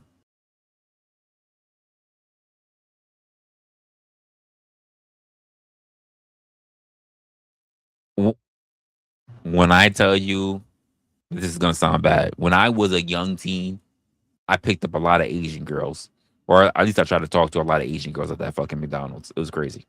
All the time, my friend. That's what's up. Hey, I am good for you. Good for you. You keep going. You keep going. Thank You you. keep doing. You keep getting the good word out. Expose the fraudsters. Are you buying stuff out here in Canal? No.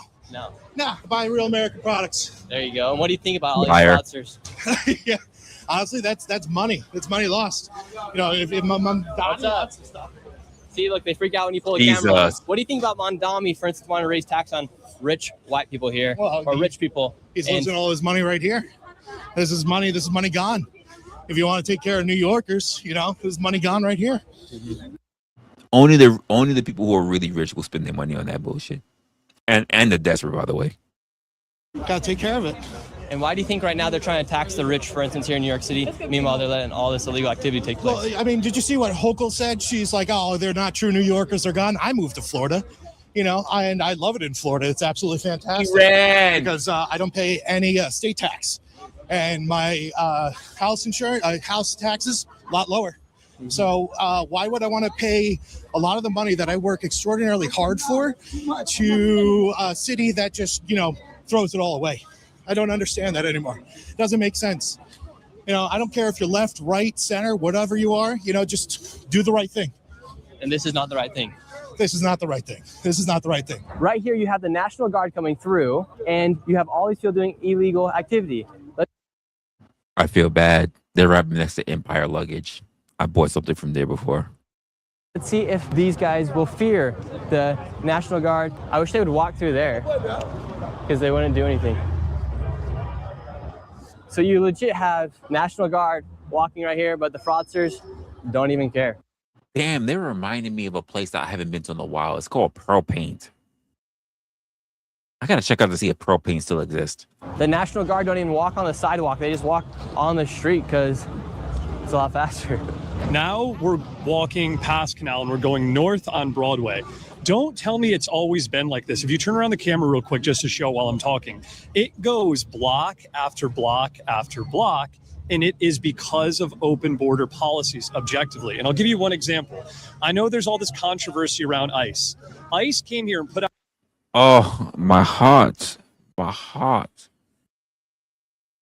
Oh, people starting with the fireworks already. It's gone. It closed. Yeah. I just looked it up right now. It said Pearl Paint is closed. Actually, it's the updated July 2026. Yeah, Pearl Paint is closed. Oh, wow. That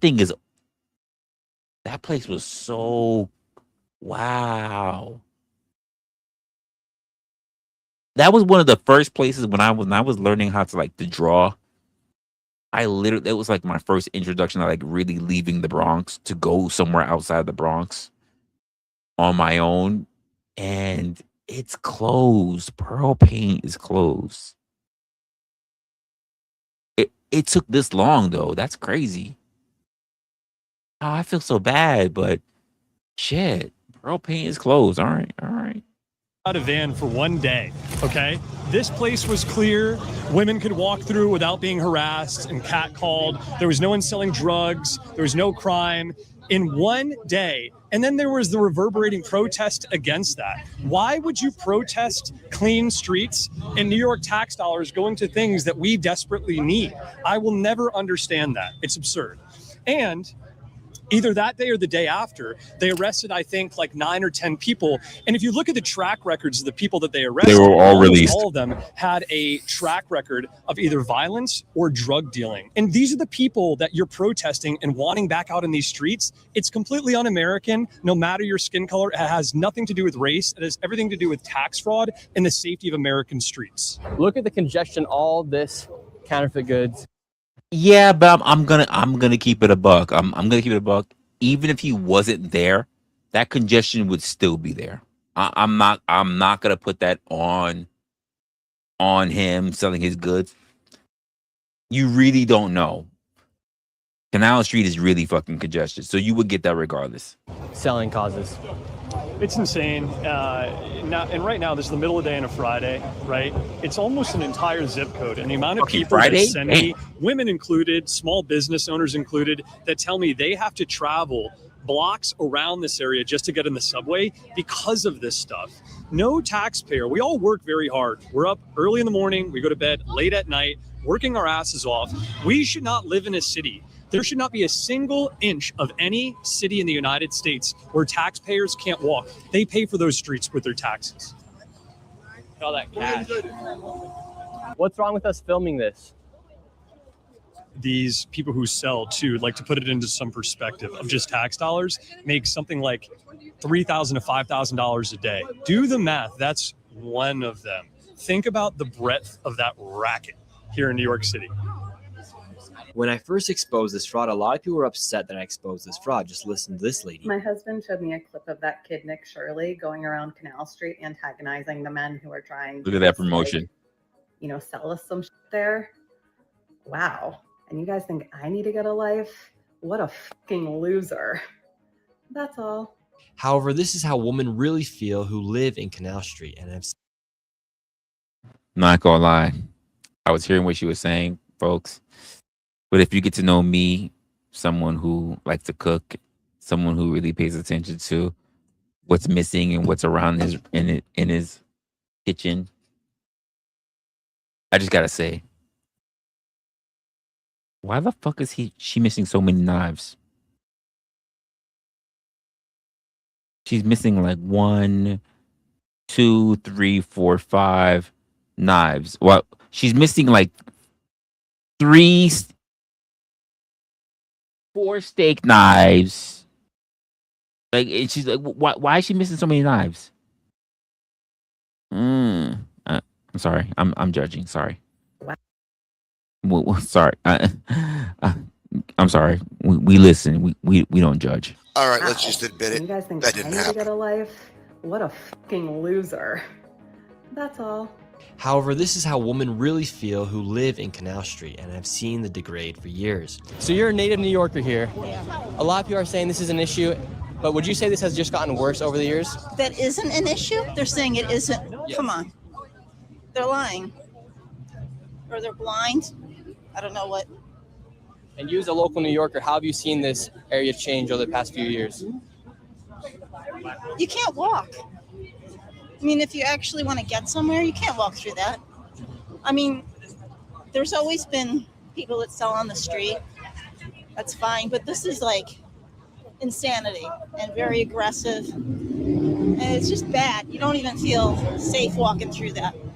And I don't. Oh, so here's my thing about that. My thing about it is that I have known people for all of my life to be selling things in the street, in the Bronx, in Queens, in Manhattan, in Brooklyn, all the I'll be honest, I never saw anyone sell anything in Staten Island because you just can't catch my ass there. But this idea that people who are selling things on the street will start attacking is a new thing for me. The idea that people will start, like people who were selling goods, whether it's bags, belts, colognes, musk, oils, whatever, would start going out of the way to attack people is a new thing that's come about. Normally they just do their own thing. If they have to pack up, if they leave or whatever, it's what they did. This idea that they believe that they can attack first is, I think they need to get their ass thoroughly handed to them, to be honest with you. Really scare easily. And do you know any of these people? Did you know any of them before this? No, this is all descended on very quickly. A lot of people find it fun to come here for tourism purposes because they can go and buy that fake Chanel, the fake Louis Vuitton bag. Yeah, that's always been. It's usually the Chinese that were selling them. So it used to be the Chinese, and now you have people from Senegal, Mauritania, Africa here. Yeah. They were not here. I don't know how. And have any of them ever said anything to you as a woman? Or Yeah. They do. Yeah, it's gross. You know, what do they say? I don't really want to repeat it. Really, it was that bad. They said they want to get up in them guts. They don't care. Listen, they're trying to secure a green card. They don't care. They'll tell you they trying to get up in your guts. I know this. You do know this. I've heard some of the things that some of these people say. Not down in Chinatown, but I've heard them down over by 34th Street. The shit they're willing to go say to try to pique the interest of available women. I've heard some of the things that they said. So I know for sure that they've propositioned that they could give you championship dick. Like I know that they've said that shit to you. Come on. And how come you don't think anybody steps up and does anything about Canal Street? Because they just want these citizens that live around here just protect these people and try to make it seem like we're doing a bad thing by trying to keep these people off the streets. And do you think there'd be any issue with NYPD actually arresting these people? Yeah, they should stay in jail rather than just coming out the next day. What do you think about the can't hold catch them. and release laws here? Horrible. They should be in jail for a certain amount of time depending on like what crime they did, not just getting out the next day. Because if you arrest one of these men, they will then just come out here the next day. Exactly. Literally the next day. Be right back out here selling. Thank you. Minnesota. Oh, Love amazing. What you're doing. Love what you're doing. Have a good one. So much respect for the people on the street, but the scammers, the fraudsters, they don't like me, obviously. So here on Canal Street, you have where they sell counterfeit goods, where they sell Louis Vuitton, Gucci, Chanel, and then you have the spot where they sell illegal substances, graffiti, and a lot of these businesses are now for lease here on the street. Look, they just got bags full of weed. Wow. Look at that. All buckets full. Now, this is an area where me and my cameraman got jumped by a mob of these fraudsters who are not from Oh, America. shit. They jumped me and my cameraman after we had filmed them Oh, doing a shit. drug deal on the street. And then, to my surprise, I see the man once again here on Canal Street after he had already been arrested by the feds. Wait, no way. That guy got arrested by ICE and now he's back. I remember you. How was the federal judge? Not him filming. He was already arrested. He was already arrested. Now he's back and he's filming them now. Oh my God. And as I said, folks, The courthouse is not far at all. They could walk there, literally. So you got arrested by ICE and now you're back. Yes, because you know why? Why? I'm a businessman and I have my own family. I'm a I have 7 businessman. kids in America, and you taking Whoa, did he say he has 7 kids in America?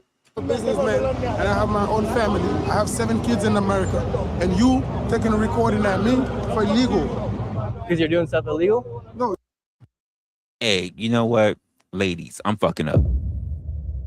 I'm fucking up. Dusty Dandy over here. Dusty Dandy has 7 kids. He's a refugee. I don't have 1 kid on the market. He got 7.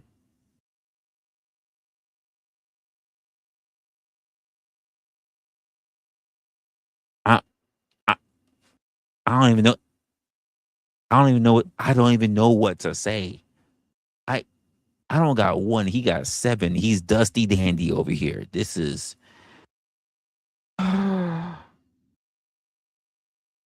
honestly, I should read from their playbook and go to someone else's country and be a fucking refugee. This is ridiculous. Like, You doing an illegal thing, posting at my picture online and my video to make money. That's what you're doing. That's how you live in your life. You're filming me right now. Yes, because that's how, I'm not posting you online, but you posting me online to make money. That's how you live in your life. I don't live my life like that. This is called journalism. I have a Show people what's going on. I have a restaurant. sir, you have a criminal record. If you have a restaurant, it must have a fucking D. I like, what the fuck are you talking about? You can't be maintaining your restaurant when you over there getting continuously locked. What's your restaurant sell, huh? Lemonade? Does it come with all that ice? Like, well, what the fuck is going? What restaurant do you sell? And you gotta stand around. What restaurant do you have if you gotta be in these motherfucking streets, looking like a Dusty Dandy? What restaurant? What you selling? And I do business. I sell food all day. Me and my wife is a family business. And why do you sell weed here on the street? He says a family business. They sell food. Did I wait for my West Indians? Did he or did he not just said me and my wife sell plates?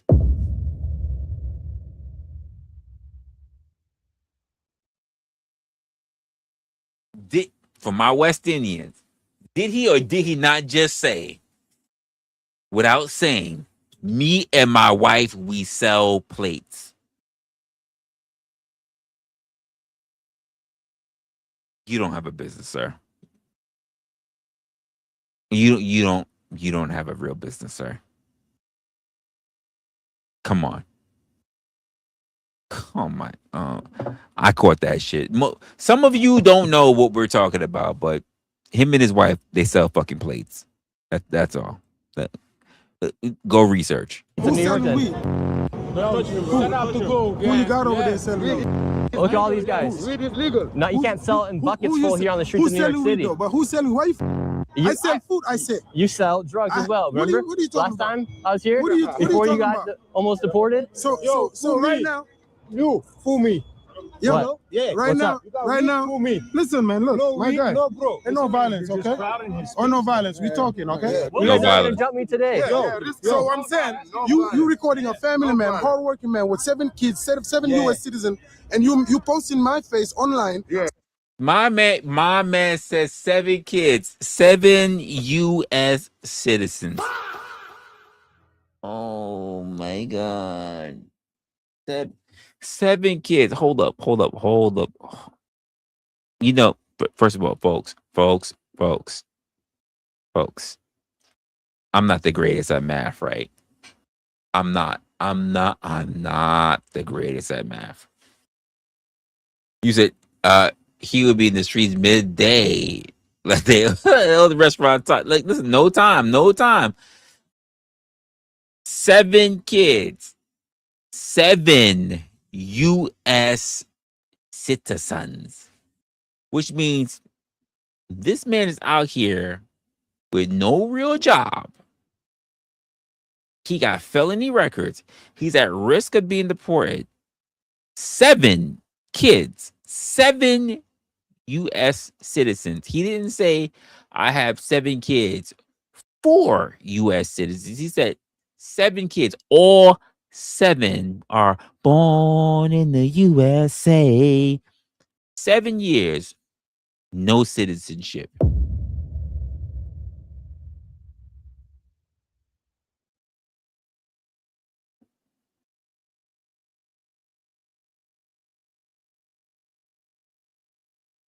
Seven years, 7 offsprings, 7 births, multiple trimesters, no trying to be a citizen.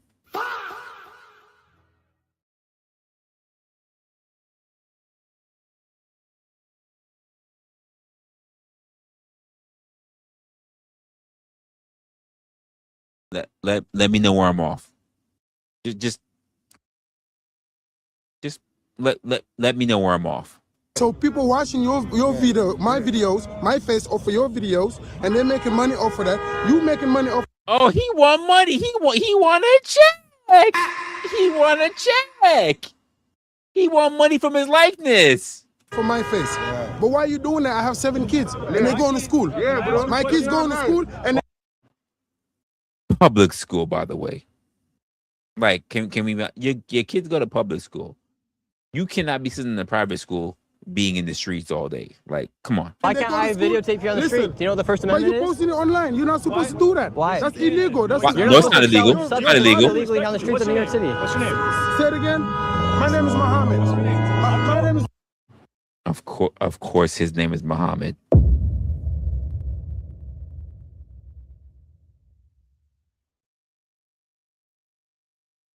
Of course. Of course. Of course, his name is Muhammad. What else would his name be? Of course. Oh my gosh.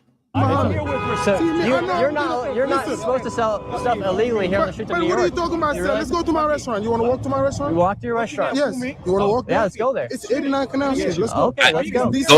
Okay, then why do you guys sell drugs illegally on the streets as well? Who's these guys? Verify it, please. Verify it, please. Of weed last time I was out here. That's me. You were right behind the bucket of weed. I was purchasing my smoke. Please. I can have my smoke. Can we please verify his spot? Please don't let him slip from that. Please don't let him slip from that.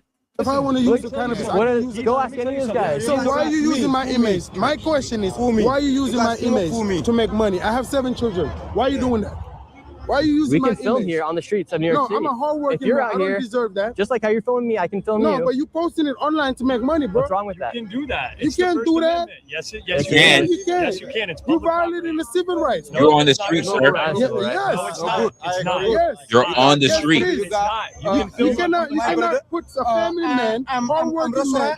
He absolutely can. I have children. You have children. How old are you? You know, how old are you? Doesn't matter how old he is. So now he's working. Now he's working. You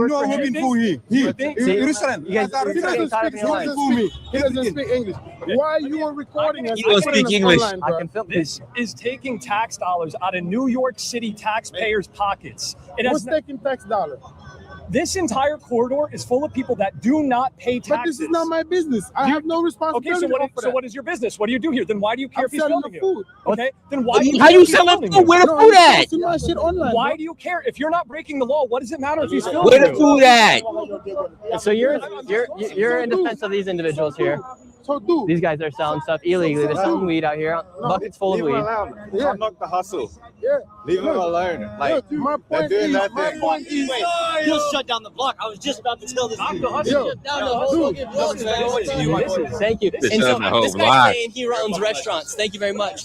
He's getting mad at me for filming. Look, he's getting mad at me for filming him, but he's saying he doesn't do anything illegal. He's good in our city. He's good in every city. I'm saying, he's posting my face online. Don't matter. You're on public property, I man. can take a photo right now. Who is it different? Who's different? 4 million. Why is it any He's different? making 4 million views on my shit. You want a Doesn't dollar? matter. Doesn't And I matter. have children. You want a dollar? And they go to school. Then When what they do go you to school, they say, I got like 50 kids. I got 50 kids and 50 wives. I got 50. Dude, no one cares about what you said. brother, you get a job. All I'm saying is, man. dude, trying to get a job. Do something Hey, better. yo. This is Savage. not a job, dude. You get a job. This is not a job. What are the odds I find you This here is on not this a job. block? It's a two job. times? It's a job. This is not a job. What's wrong? Hey, yo, sir. I may not be getting paid anything, at least right now, but I put a lot of work just to be able to find your ass, to find this content because I love my city. This was a job. This is a job. I'm spending time just to find you and thank you for being the kind of person that you are. Thank you for actually showing up. You made a point. You made me realize I really need to pay way more attention to my city because I've been neglecting my city. I really have. So thank you for reminding me that I really need to pay attention to my city because quite frankly, yes, this is a job. I put way too much effort into just finding your fucking ass. Abso-fucking-lutely. Oh, absolutely. You get a job, you guys get a job. I don't have any problem with y'all filming us. You can film me all you want. You can film me all day. For me, no problem. It's not. See? We can film all you This is want. not a job. Yo, film me for me. Absolutely a job. I don't got any problem with it. What's wrong? I Why don't are have you any so problem with upset? it. Film me all day. Tag me, mention me. There's a difference. I'm not breaking the law, so I don't care if you film me. Yo, you film me. Yo, you. I can't even understand what you're saying. Bro, all I'm saying is, bro, go do something better in your life, bro. Then what? Clear our streets? There's nothing better he could be doing with This his is a life. lot of people. It's almost 100 people here. Bro. What does that matter? They should. If you're breaking the law, you should not be here. That's what you don't understand. You trying to just take things to a different level. And You're it's not, telling me What do you mean? This is New York City. What's your point? What do So you should we allow mean? theft and robbery and assault to happen because it's New York? Don't force accusation. This is a false I've never made a single accusation against It's you. not No, your what he record. did was he came with a camera on a public No, street but he and he did. filmed a public street. He's But a he's taxpayer. making a false accusation. No, he didn't. He No, made a he video. did. He You made make a a video. false He made a accusation. video. Did you guys You not? just said I was selling weed. Yep, You were selling But weed. that's a false accusation. You were dude, right behind there. the weed bucket Yo, where you- they're selling weed. You something else. You walking around with the camera accusing people, bro. That's not good, bro. Do something better in So your life. what are all these individuals doing Listen, out here? listen. Do something better in your life. He's doing God's listen, work. He's a listen, patriot. There's listen, nothing you better doing than God's doing work God's do in your life than what you're doing What right would you now. like me to do? Let me tell you something. Work on your. You have what? You have no degrees. You went to school. Have you got? Wait. You got a whole restaurant, right? Do you got a degree? Huh? You got a degree? You ain't got nothing else better to do? Why you out in the streets, my guy? Huh? Why you dress like a scammer? Like what are you doing? Where are you at? This is crazy. I love it. It's crazy. You have a degree, actually. Yeah, so what you use your degrees for? I show people what's happening here inside the world. What do you do? What's your He's degrees? a journalist. He's not a journalist. He's not a certified journalist. Well, you Since don't need a when? certification to be a journalist. You need a Certified. camera and some Certified. balls. Oh my That's it. goodness. You You heard? stop selling drugs. Listen, No. You stop selling drugs here, all right? We respect Who's people. selling drugs? Oh yeah, look at all this stuff. Look at if I looked over that bag. So whose shit is that? What's the grind It is right report? there, right there. Right there. And who do you hang out He got with? dragged in. Who do you hang out with? And who are you hanging out with? All these Yeah, he individuals. got dragged Look, in. You are I who you told hang you I out with. deliver food. You don't not You deliver got food, yeah, food. How you me. delivering I'm food hustling with no for food in me. your hand? I don't understand you. No hustler. Listen, I'm a restaurant. I'm a restaurant.